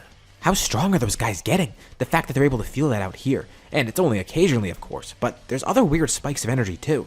Always from that planet though. And sometimes it feels like their energies merge even. They don't know what's going on, but they don't question it. They're mainly focused on their own craft now. They kind of do have their own rival, and in the sense that the rival kind of wants to kill them. That's Granolah. Granolah is very concerned about the Heaters. Not only did they hire new people that are outpacing him, but those people are Saiyans. He kind of has to hold his tongue for a bit, but at some point, he decides he needs to rebel against them. He doesn't know what's going to happen to him. The Heaters probably want to get rid of him. Or if they don't, maybe the Saiyans will. Maybe they're going to finish the job. And not just that, but he wants revenge against the Saiyans. If there's some Saiyans left, he has to get rid of them. After what they did to Planet Cereal, he's not just going to sit by and let that happen. At some point after the Buu Saga, he decides to make his wish. With this obviously being way earlier than normal. Granolah tries to become the strongest mortal in the universe. And the wish does work, but this is at a completely different point in the story. He does become the strongest mortal, but it's not like what he does in the later parts. He's powerful, but it's not to an absurd level. And he also doesn't lose as much of his life from it since his potential didn't need to be compressed too much. Actually, here, it's probably only going to be a few years that gets compressed off his life, compared to essentially the entire remainder of it. But it's still good enough. It gives him the power to defeat these Saiyans as well as the Heaters. And he plots his next move. He's going to get rid of them. All of them. All those people that stand in his way, and the people that caused this turmoil to happen to his planet in the first place. Then he will finally find peace. But right when he's about to strike against the Heaters, something really strange happens. He seeks the Heaters out, but he can't find them anywhere. He gets to their base of operations and it's completely in disarray. He barges in and just finds that Raditz and Nappa are there. Bloodied and beaten, standing over the corpses of the Heaters, also with golden hair. Wait, what happened while he was away? He doesn't even know whether to attack or not here. He actually almost does, but the Saiyans try to calm him down. They think that Granolah is actually going to come kill them because they killed the Heaters. But Granolah's just completely bewildered. Why? Why did they do that? And more importantly, why are they golden now? So Raditz and Nappa power down and explain what's going on. In case you guys couldn't tell already, they have unlocked Super Saiyan by now. Through intense training actually, they've had this for a while. Of course they unlocked it way later on than Goku and Vegeta did, but they've heard rumors of it from the Frieza Force. While Frieza was killed, the Frieza Force and King Cold were still out there. And before King Cold's death, rumors of this spread around. So Raditz and Nappa knew that the legend was real. They could become Super Saiyans. They trained as hard as they could, and it took them a while, but they eventually unlocked it.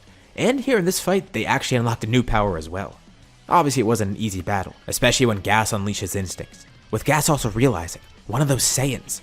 Something about him seems so familiar. He can't quite put his finger on it because unlike Goku, he doesn't look exactly like Bardock, but for some reason, he feels that same resentment towards him that he did when he was fighting Bardock. He saw that same drive and willpower. And that's when Gas got dangerous, getting backed into a corner, causing him to unleash his instincts against them. But of course when the Saiyans were pushed into a corner, that only made them stronger, causing them to go Super Saiyan 2. Finding a level beyond Super Saiyan, although it's a level that they could barely control. They only just recently got control over Super Saiyan. Okay, that's great and all, but Granolah asks why'd they kill the Heaters. That's more so what he wanted to know.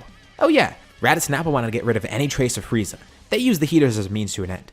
The Heaters had all the resources they needed, not just for money and power, but for training. And now they have more than enough wealth to do basically whatever they wanted. And while they do love fighting, they're not going to be the same Saiyans they were before, just going around destroying things. They don't really need that. They have all the wealth they need, and they're not being controlled by anybody. The Heaters were basically the last remains of Frieza, even if they didn't work directly with Frieza.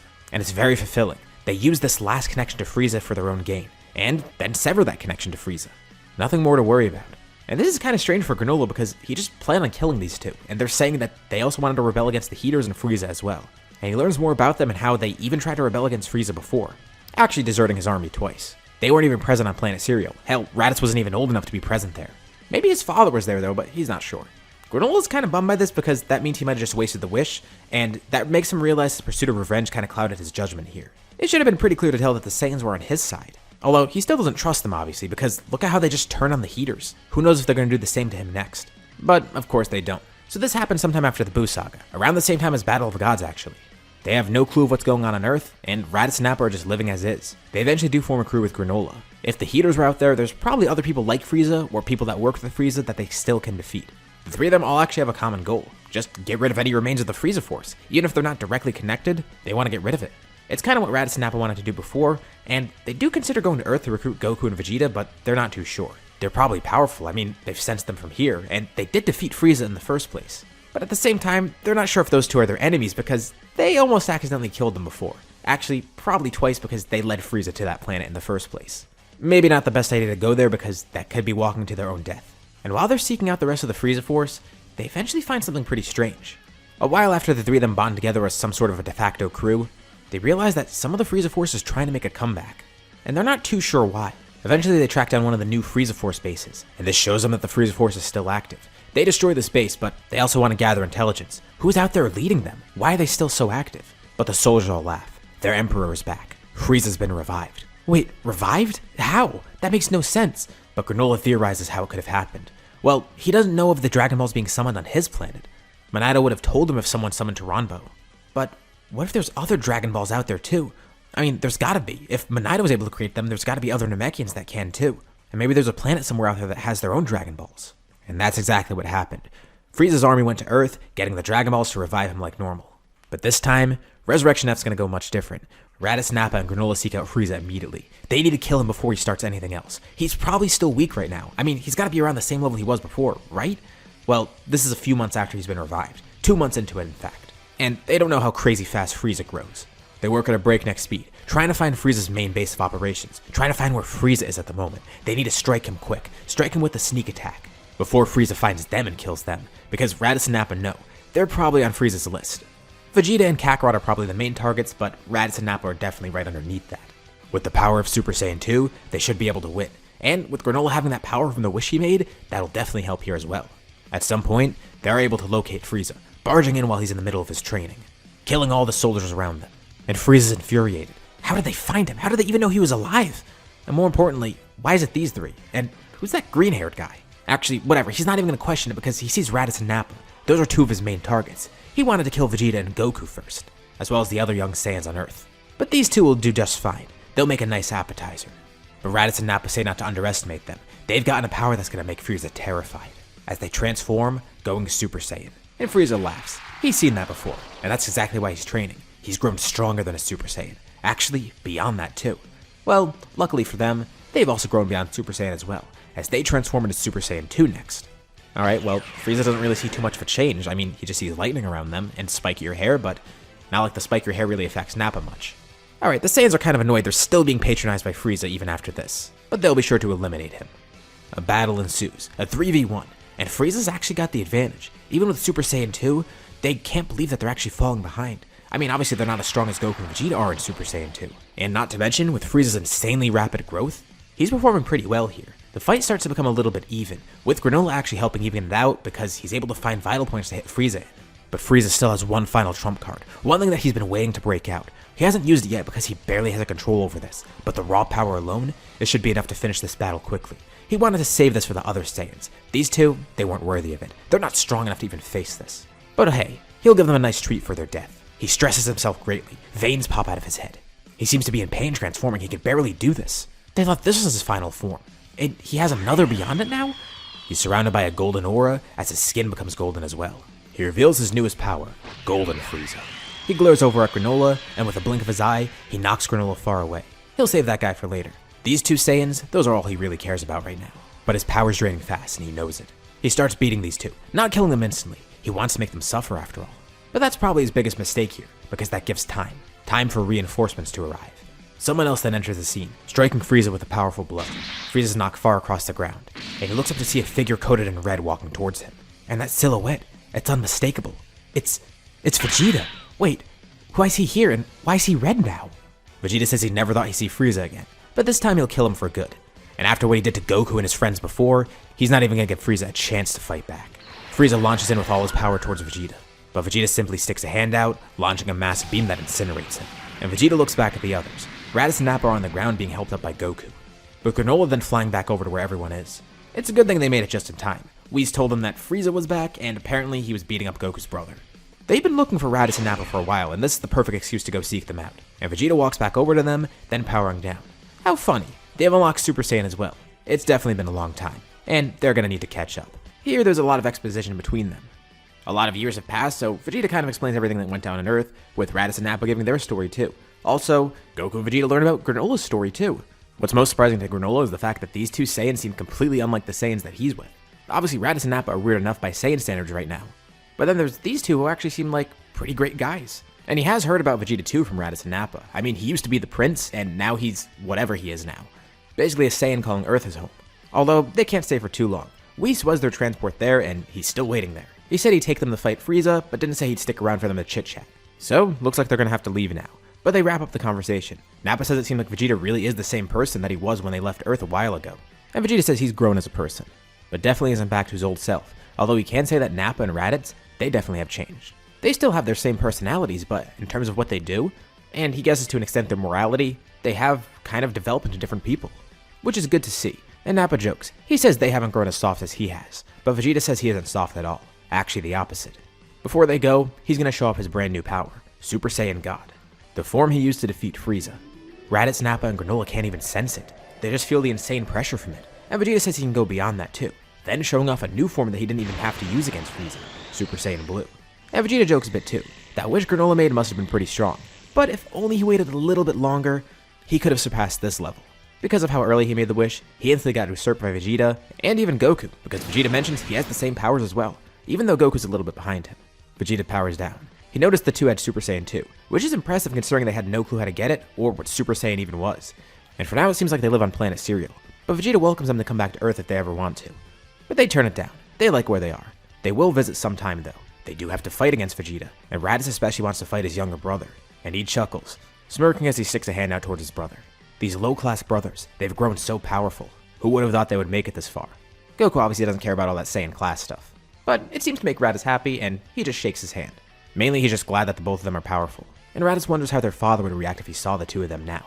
Whis takes Goku and Vegeta back to Beerus' planet, with the other two Saiyans and Granolah left dumbfounded.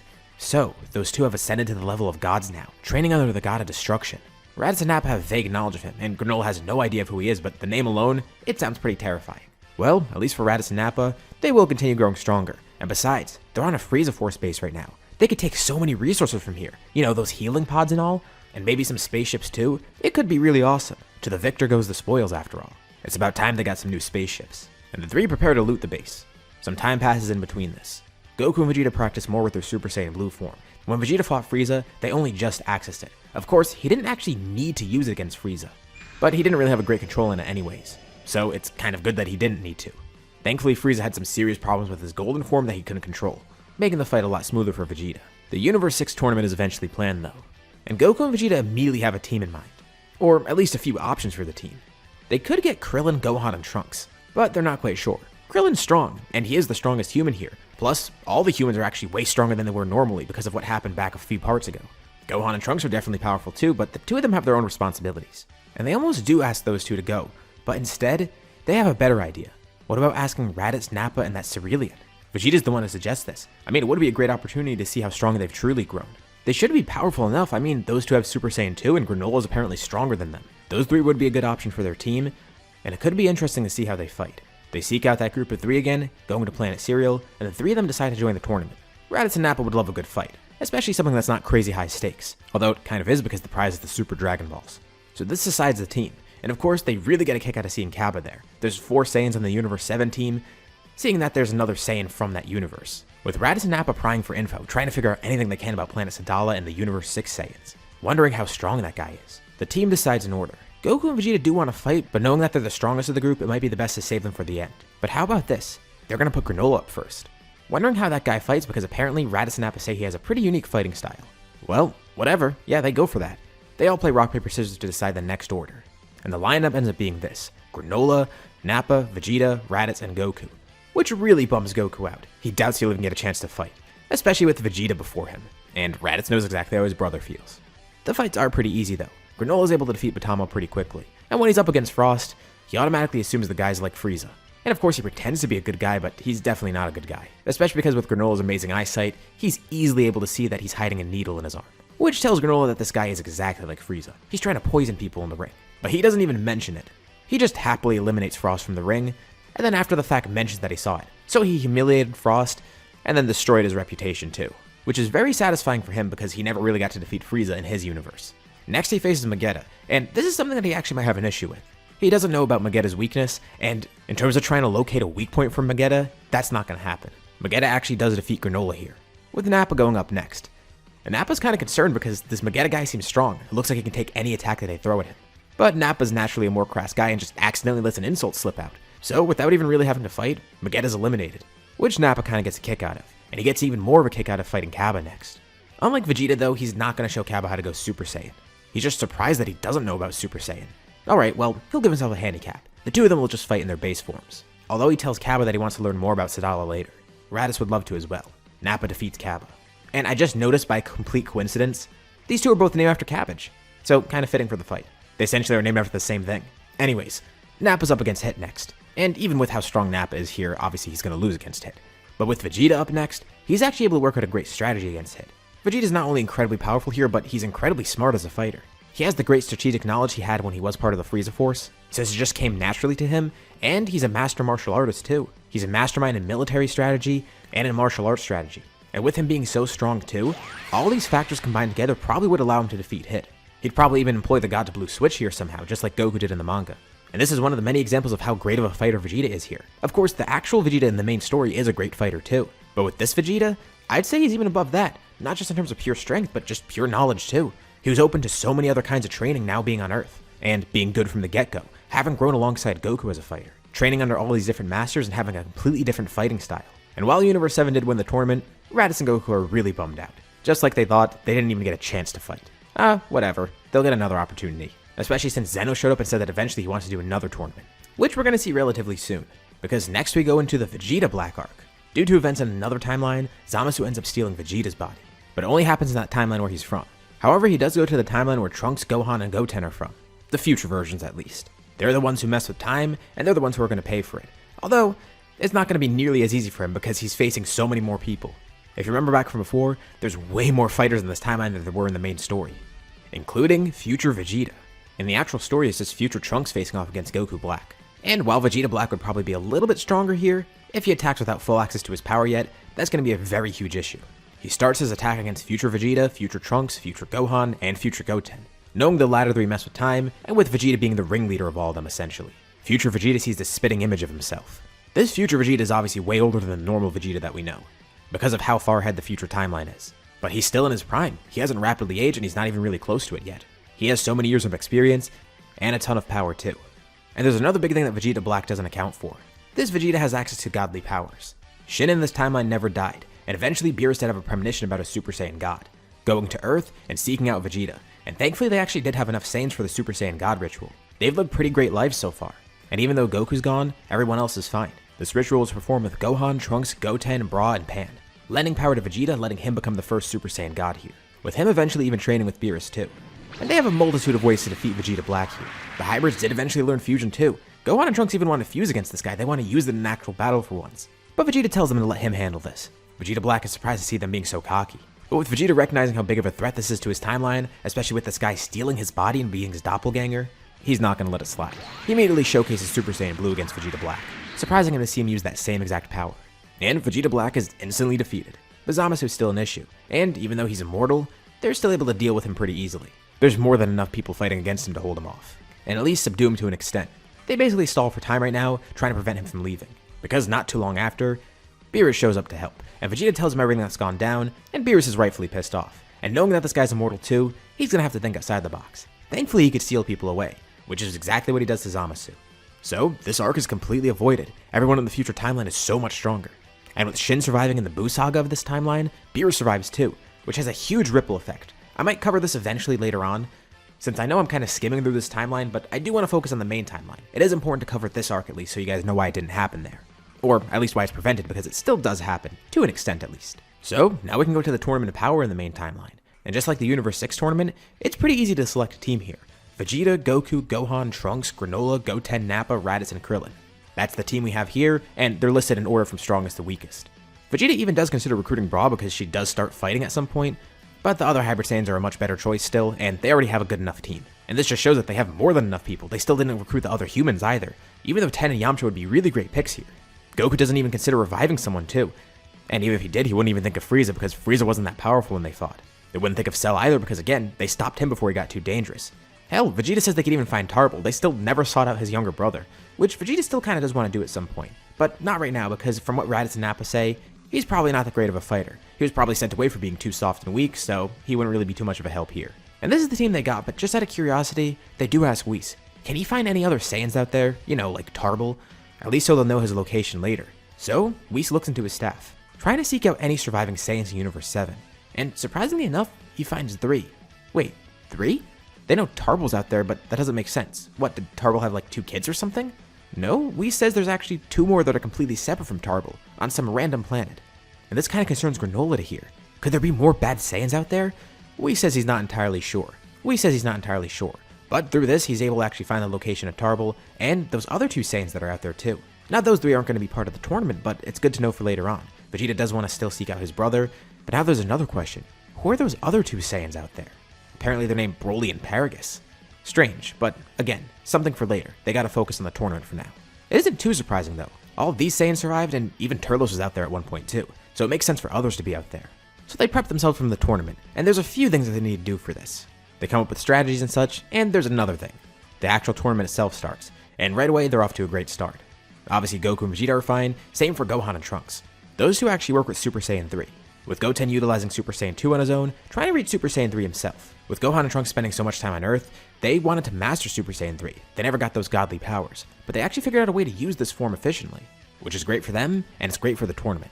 As for Granolah, he acts as a sniper for Universe 7, quickly eliminating other fighters in the ring, being able to hide and attack covertly. And by now he's probably even unlocked that double red-eyed form. He's even stronger than before, and he didn't need a wish for the power either. He's just been working for it, seeing how great hard work can be for obtaining power. As for Raditz and Nappa though, they kinda do get some power granted to them, because the other thing that they did before the tournament, it was the Super Saiyan God ritual. Raditz and Nappa kept asking for it, so they ended up doing it. And now, these 2 have their own godly forms, which is very helpful for this tournament, and is going to be great later on when they want to spar with Vegeta and Goku. Speaking of Goku, he does want to fight Jiren alone, showing off Super Saiyan Blue Kaioken against him. With Vegeta jumping in, using the same power, although Vegeta's Kaioken is a little bit weaker because Goku is a little bit better with Kaioken still. Although Vegeta makes up for it by being stronger with Blue. So there's a Super Saiyan Blue Kaioken duo fighting together against Jiren. Oh my god, I forgot how long that name is. Funny because it's not even the longest name for some sort of power. Besides the point though, Goku and Vegeta actually do pretty well against Jiren, and the 2 continuously fight, trying to use everything that they can against him. They push themselves to their absolute limit, and it seems like Jiren's not even taking it seriously. Of course, Jiren is able to defeat them, but the 2 keep getting back up. But the 2 won't stop fighting. They won't be deterred. And Goku's concerned about Vegeta. He's getting pretty badly beat up, continuously being knocked down by Jiren and getting back up. And at one point, it seems like he's knocked down for good. And with Goku trying to hold off Jiren on his own, he continues facing him, losing power, and then he feels an explosive aura behind him. Feeling a powerful gust of wind as someone dashes past him, directly landing a hit on Jiren. It's Vegeta, surrounded by a strange aura, with his hair just being black like normal. He has no clue what Vegeta's doing, but his power's definitely changed. Although Goku does have one idea. He does watch Vegeta utilize this power, but he can't focus too much on it. Instead, he's going to take this as an opportunity. Vegeta's somehow holding off Jiren now, and according to the gods, is apparently some amazing power. He stands on top of a large pillar nearby, lifting his hands up in the air. He's going to use this attack again, the Spirit Bomb. He focuses on charging energy, getting a lot from his team, with even Vegeta surprisingly lifting his hand up at one point, almost as if it's automatic. Goku's curious about what that power is, but he still does need to focus on the fight. What is Vegeta doing? What's Ultra Instinct? And why are the gods freaking out about it? And Jiren notices Goku charging an attack, but he lets him do it anyways. Besides, he's preoccupied with Vegeta now. Even though Jiren's still not taking it seriously, while he's suppressed, he does actually need to fight against Vegeta. Although, this power's fleeting. Vegeta does eventually lose it against Jiren, dropping back into his base form. And he's almost eliminated by Jiren, but looks up, seeing a bright light illuminating the ring. Goku's Spirit Bomb is finished. With it being incredibly powerful, thanks to the team having a ton of energy to lend. Goku flings it at Jiren, and this Spirit Bomb is actually a little bit stronger than the one they had normally. Jiren actually does struggle a bit to push it back, and Vegeta barely gets out of the way in time, having lost a lot of power from using Ultra Instinct. But Jiren's able to ward the bomb off, pushing it right back at Goku, with him falling into the Spirit Bomb. And Vegeta can't believe it. Did he just die from that? He fell into his own attack. There's no way he could survive that Spirit Bomb. But then he senses a familiar power. Everyone thinks Goku died from it, but Vegeta has some sort of hope. In the crater where the Spirit Bomb exploded, he sees that same aura that he just had, and Goku rises up out of the crater, looking exactly like Vegeta did a few moments ago. All the gods can't believe what they're witnessing, and even Jiren's a bit confused. So he has that same power as Vegeta, huh? Vegeta looks on in complete disbelief as Goku stares down Jiren. Goku slowly walks over to where Vegeta and Jiren are, and his body moves on command. Vegeta knows exactly what this is. It's what he just got, and he knows it's powerful, but he knows the downsides of it. The two of them are clearly untrained with this. He's amazed and happy that Goku has it, but he also knows it's fleeting. Goku immediately launches in to fight Jiren, and Vegeta needs to think quickly. There's not much he can do because that really wore him out, and he tries to find shelter somewhere. He watches as Goku clashes with Jiren, and while Jiren has to show a little bit more of his power, he already saw how Vegeta fights, and he's slightly above where Goku is. He fights Omen Goku, but Goku of course ends up losing. He doesn't know where Vegeta went, But these two are definitely liabilities. Goku lays there on the ground injured. Jiren considers knocking him out, and Vegeta watches nearby, ready to scoop up Goku and run away with him. But Jiren surprisingly just leaves him there to rest, and he yells out to Vegeta too. He expects to face them again, once they're fully ready to, and Vegeta comes up from where he's hiding, picking Goku up and walking away with him. The two need to recover for a bit, and also try and figure out what just happened. They both got the same power. Of course, Goku's way more beat up. His catalyst for Ultra Instinct was much more severe. Goku thinks they should just let the others take over for now while they rest. Vegeta wonders if maybe fusion would work, but Goku says it's too risky. The new power they have could activate while fused and just drain them even further. If they can't control it individually and that activates while they're fused, that's going to really drain a lot of their power. It might even kill them. Plus, if they somehow get eliminated while fused, Jiren's going to get 2 eliminations for 1. It's much less risky to try to tap into that power again, but individually, rather than together. More fights continue on around the ring. Universe 6 isn't really an issue. The Saiyans there never got Super Saiyan, even though they saw it, but they were never taught how to do it. Cabin never learned it, and the other two didn't either. They're actually defeated relatively easily, but Hit is still kind of a problem. He's definitely the strongest on the team by a pretty significant margin, and he faces Nappa, Raditz, and Granolah. But they heard about this guy before the tournament. Goku and Vegeta told them.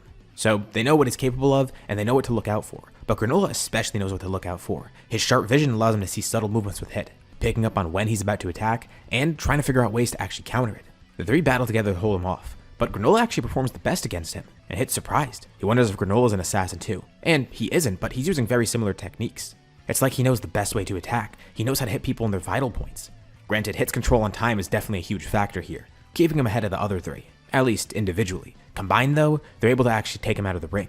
Meanwhile, at some other place in the ring, the Saiyan duo claims victory over the Pride Troopers, but realizes that Jiren is still an issue, and they kinda want to fight against him too, especially because Goku and Vegeta are resting now. They need to actually step in and help their fathers. Goten of course wants to try the same too, and he's holding his own well here, fighting pretty decently alongside Gohan and Trunks, but also joins Krillin and Ten from time to time. Gohan and Trunks think of what they should do, and they are able to find where Goku and Vegeta are resting. They don't give away their location. They actually try to hide the two of them under some rocks, and they just stay in that general area, defending against any threats. They'll basically be bodyguards for now. Although, they notice something else. There still are some other Pride Troopers left. Not just Jiren, but Toppo's there, and he's facing Nappa's crew now. They're actually having a tough time against him. Even with their combined powers and Granolah's abilities, it still is kinda tough. They were kinda able to work around Hit because they knew what to look for, and they already had info on him, but this guy they have no info on. Their combined strength at least holds him off, but the Saiyamen then jump in to fight him too. It's a 5v1. Toppo does hold his own pretty well, but is defeated. Although there is a mutual respect between him and the two Saiyamen, since they recognize each other as superheroes. Raditz and Nappa are kinda amazed at the power of these two Saiyans, considering they're not even really using godly forms. And Raditz chuckles as he nudges Nappa. That's his nephew right there. Well, it's kinda late to be claiming that because Raditz barely cared about him before. He tells Raditz he sure waited a while to acknowledge that. More and more people get eliminated, and they need to do something about Jiren. Raditz and Nappa want to see Goku and Vegeta fight with those powers again. They're definitely the best chance that the group has against Jiren, but they still need a little bit more time to recover. But Gohan and Trunks have an idea. They could lend power to Goku and Vegeta. It would mean that they wouldn't have power to fight themselves, but at least will help them get back up.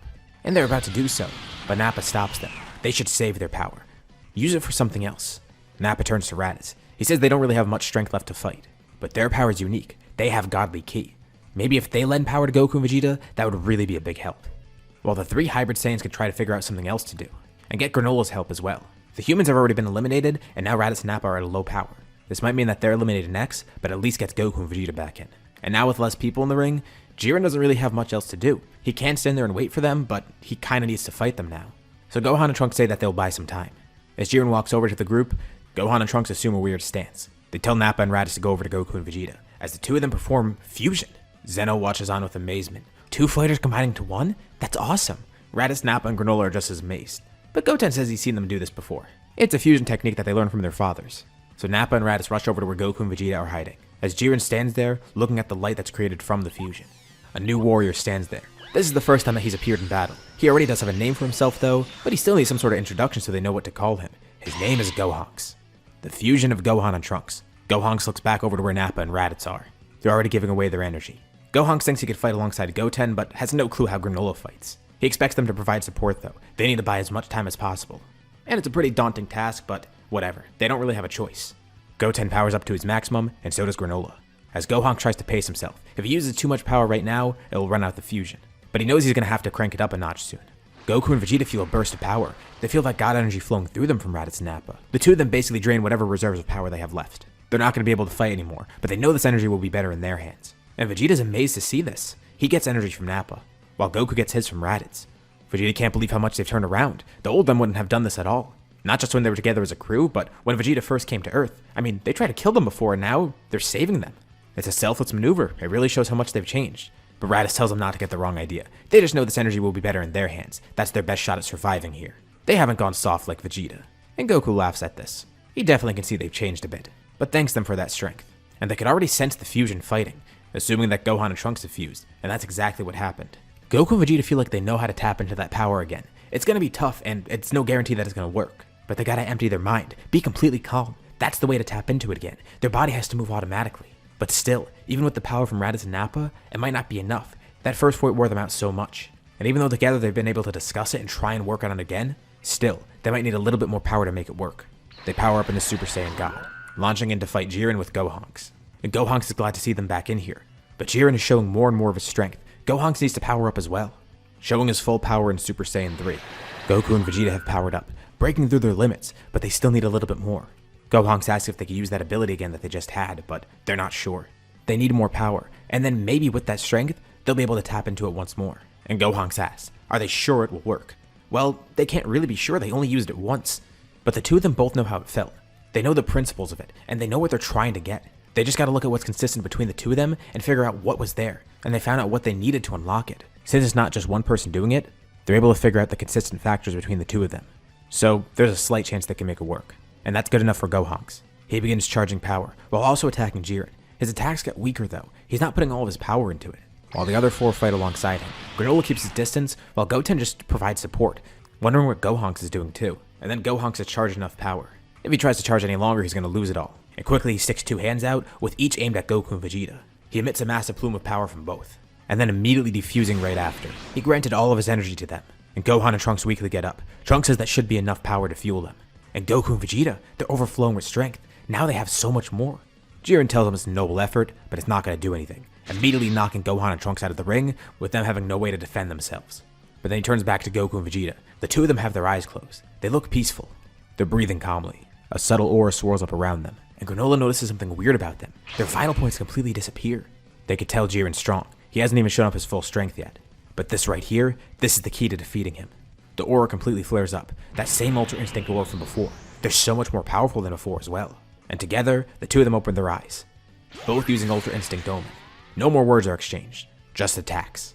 And Jiren has no choice now. They've grown so much stronger. He needs to go into his full power. The two of them have a better grasp on the form, using attacks now too. And they're actually more potent, but it still might not be enough. Raditz and Nappa are still in the ring. Of course, they're not able to fight, but they are still there. Granolah and Goten go up to them, watching everything happen. They take out whatever scragglers are left in the ring. And now it's really just them and Jiren. Vegeta and Goku try to keep access to Ultra Instinct, and they know exactly what they need to do. Don't consciously think about it. Keep calm. Those are the keys to it. Amidst the fight, Vegeta closes his eyes, fighting without even looking. He and Goku fight with perfect synergy, and Jiren's having a really tough time fending them off now. He can't believe they broke their limits this much. But something begins changing with Vegeta too. His aura seems more intense, and the flames of it, they coat Vegeta's hair. As it then starts glowing, it's no longer black. There's a burst of energy, and the hair turns silver. For a brief moment, Vegeta taps into the complete Ultra Instinct, standing back to back with Goku, with the two not even thinking about it. Automatically, each of them charges a Kamehameha, launching the combined attack at Jiren, knocking him fully out of the ring. And immediately after that attack, the two of them drop back into their base form, exhausted. Vegeta looks over at Goku, giving a thumbs up, with Goku returning it. They did it. They won the tournament. Vegeta's the MVP, wishing for the universe to be restored. And just like that, the tournament's concluded. The two of them want to figure out how to access that power at will though. With the two of them thinking about it together and knowing the same principles of it, it could really help them fully tap into it later on. And while they're focused on that, Raditz and Nappa have kind of a different focus. There's that other Saiyan that Whis mentioned. They kind of want to find him. And of course, Tarble eventually. So after the tournament, they figure out where that other Saiyan is located and go to seek him out. Granolah goes with them too, wondering if it's going to be dangerous because this guy's a Saiyan that's been completely secluded from the others for so long. Maybe he is like the old Saiyans. But Raditz and Nappa aren't worried. I mean, if he is like the old Saiyans, that's not going to be a problem. They could easily fight him. This does lead them to planet Vampa, where they find two other Saiyans, Paragus and Broly. And Paragus almost has Broly attack them, but he doesn't know who two of them are. He does recognize Nappa though. He's one of the higher ranking Saiyans, and that's someone that Paragus would have a grudge against. But before he attacks Nappa, he does inquire. What happened with Vegeta? What, the king, the planet, or his son? Any of them. Paragus gets the rundown on what happened, realizing that Vegeta's alive. At least, the prince is. That angers him to no end, but he's gotta bite his tongue for now. He wants to be brought to Vegeta. And that's exactly what Nappa and Raditz wanted. They want to bring him back to Earth. But Granolah notes something strange about that other Saiyan, Broly. He analyzes him, and something about him is off. His anatomy, his vital points. Something's different about him than other Saiyans. Why are these Saiyans here in the first place? They all arrive back on Earth, meeting Vegeta and Goku there. And this immediately causes problems because Paragus sticks Broly on Vegeta right away, with Vegeta having no clue what's going on. Although, this fight isn't really going to last too long. Broly shows some of his amazing power, especially boosted by his anger. But at some point it's pretty clear that he's losing control, and Paragus just decides to shock him. The battle's going to be lost anyways, and he can't believe they failed that quickly. Vegeta and Goku still have no clue of what's going on here. Vegeta did notice the Saiyan seemed different than the others. It was almost like he was mindless when he was attacking, and then he was electrocuted. Why? He has the same reaction to Broly that Goku did in the actual movie. And Paragus knows he's already screwed. These Saiyans are too strong. Even one of them could take on Broly, judging by Vegeta's fight. The other Saiyans and Granolah surround Paragus, intimidating him almost. What's really going on here? Vegeta picks Broly up and brings him over to the others, dropping him on the ground and hearing more about who Paragus is. Paragus isn't buying Vegeta's act. Apparently they say he's good now, but he doesn't care. It doesn't seem like it, and Vegeta has no clue of who he is. He barely remembers anything about his planet anyways. Raditz and Nappa are really the only ones who remember what planet Vegeta was like, and they learn more about Broly's rage as well. And Vegeta says they should be thankful being on this planet. He doesn't know why he has any quarrel with Vegeta, especially because it was something that his father did. Vegeta's not that person anymore, and there's no reason for Paragus to actually be like that with him. And as Broly wakes up, he sees Vegeta standing over him. Vegeta reaches for Broly's neck, with Broly thinking he's about to be attacked, but that collar is just ripped off of him. Paragus calls Vegeta an idiot. Why would he do that? They can't control Broly. His power's too dangerous. That's the only way to control it. And Vegeta says he's interested in seeing Broly's full strength, and he looks over at Goku with a confident smirk. If he does have a power that's truly that dangerous, they'll figure out a way to control it. Not by electrocuting him or whatever. They're actually going to have him harness it. Goku tells Paragus they could stay here as long as they don't cause trouble. They already lost once, and he expects they won't act up again. Of course, Goku and Vegeta would be glad to fight if they do, but he says it's probably not worth the risk for Paragus now, especially since they can't control Broly's strength. It's not a bad deal. They get to stay here, and they get to control Broly's power. All Goku and Vegeta asks is that they don't try and kill them. Of course, Paragus is infuriated, and Broly doesn't really know what to think. So they just mull on it for a bit. But they do stay here because where else are they going to go? It's especially interesting to Goku and Vegeta because they wonder if Broly's strength is correlated with that one form they had before, that Wrathful form. They haven't really used it too much, at least in recent times. But maybe that's somehow tied to his rage. They're not too sure though. There's another brief passage of time. And next we have the Moro arc. Although it ends pretty quickly. The two of them arrive on Namek a little bit later, but Moro still hasn't made his wish. A fight ensues with Goku being the first one to fight Moro, and he loses energy. But Vegeta then steps in. He knows a good way to fight Moro and get around the energy absorption. He then powers up into Ultra Instinct Omen. They have a control in this. Not the complete Ultra Instinct, but this should be enough. And maybe, in a battle like this, it'll be the perfect way to win. Marius can't believe what he's seeing, and asks Goku if that's what he thinks it is. Yep, it's Ultra Instinct. But how does he know about it? He's just a random Galactic Patrol guy. Vegeta effectively uses it and defeats Moro. Basically like Goku did when he fought Moro, also using Ultra Instinct. Except here, Moro is still very weakened, and Vegeta has access to Omen earlier on. That makes the fight pretty easy. Of course, Moro does try his best to escape, leading to his defeat by Vegeta's hand. And you know, it's kind of strange now to think about it. So this place is the home of Kami. They never actually went to Namek, although they know for a while that Kami is a Namekian. And they know that Namekians make Dragon Balls because Granolah also had the same thing happen with him. It's just strange being here for the first time. What an interesting place. It's a good thing they were able to save it. But now, there's not really much else to cover. The Granolah arc obviously wouldn't happen. That's been completely avoided. And in all honesty, as for Superhero, it's too short to get its own part here, and it's going to be too long to cover in this part. Goku and Vegeta would also probably stay on Earth, since they have no reason to bring Broly to Beerus' planet, and that would mean the Red Ribbon Army had some pretty big resistance, because most likely they'd be facing off against Goku, Vegeta, Broly, Gohan, and Trunks, as well as Goten, who's probably grown a lot stronger too. And they don't have much data on Goku and Vegeta recently either, since, well, a lot of their Ultra Instinct training took place on Beerus' planet. In short, basically, the Gambas would probably be defeated easily, and Cell Max would never be awoken. And that's one of the many huge examples here of how much has changed. Given how different Vegeta is here, that affects so many people around him. We have a much larger crew of protagonists here. Raditz and Nappa, who would have been dead otherwise, they're here as part of it. Despite being former enemies, now they're allies again. There's Granolah, who's more connected with the group, and also he has most of his life left because he didn't get it cut off by the dragon. Gohan and Trunks, two best friends that have grown up so much stronger. Even the humans have changed, getting new motivations. You have Krillin, for example, being so driven by Vegeta, with the Yamcha and Ten even benefiting from it, due to the events with Turles and all. And you have Broly here on Earth, with Paragus surviving as well. All this here because Vegeta's a completely different person.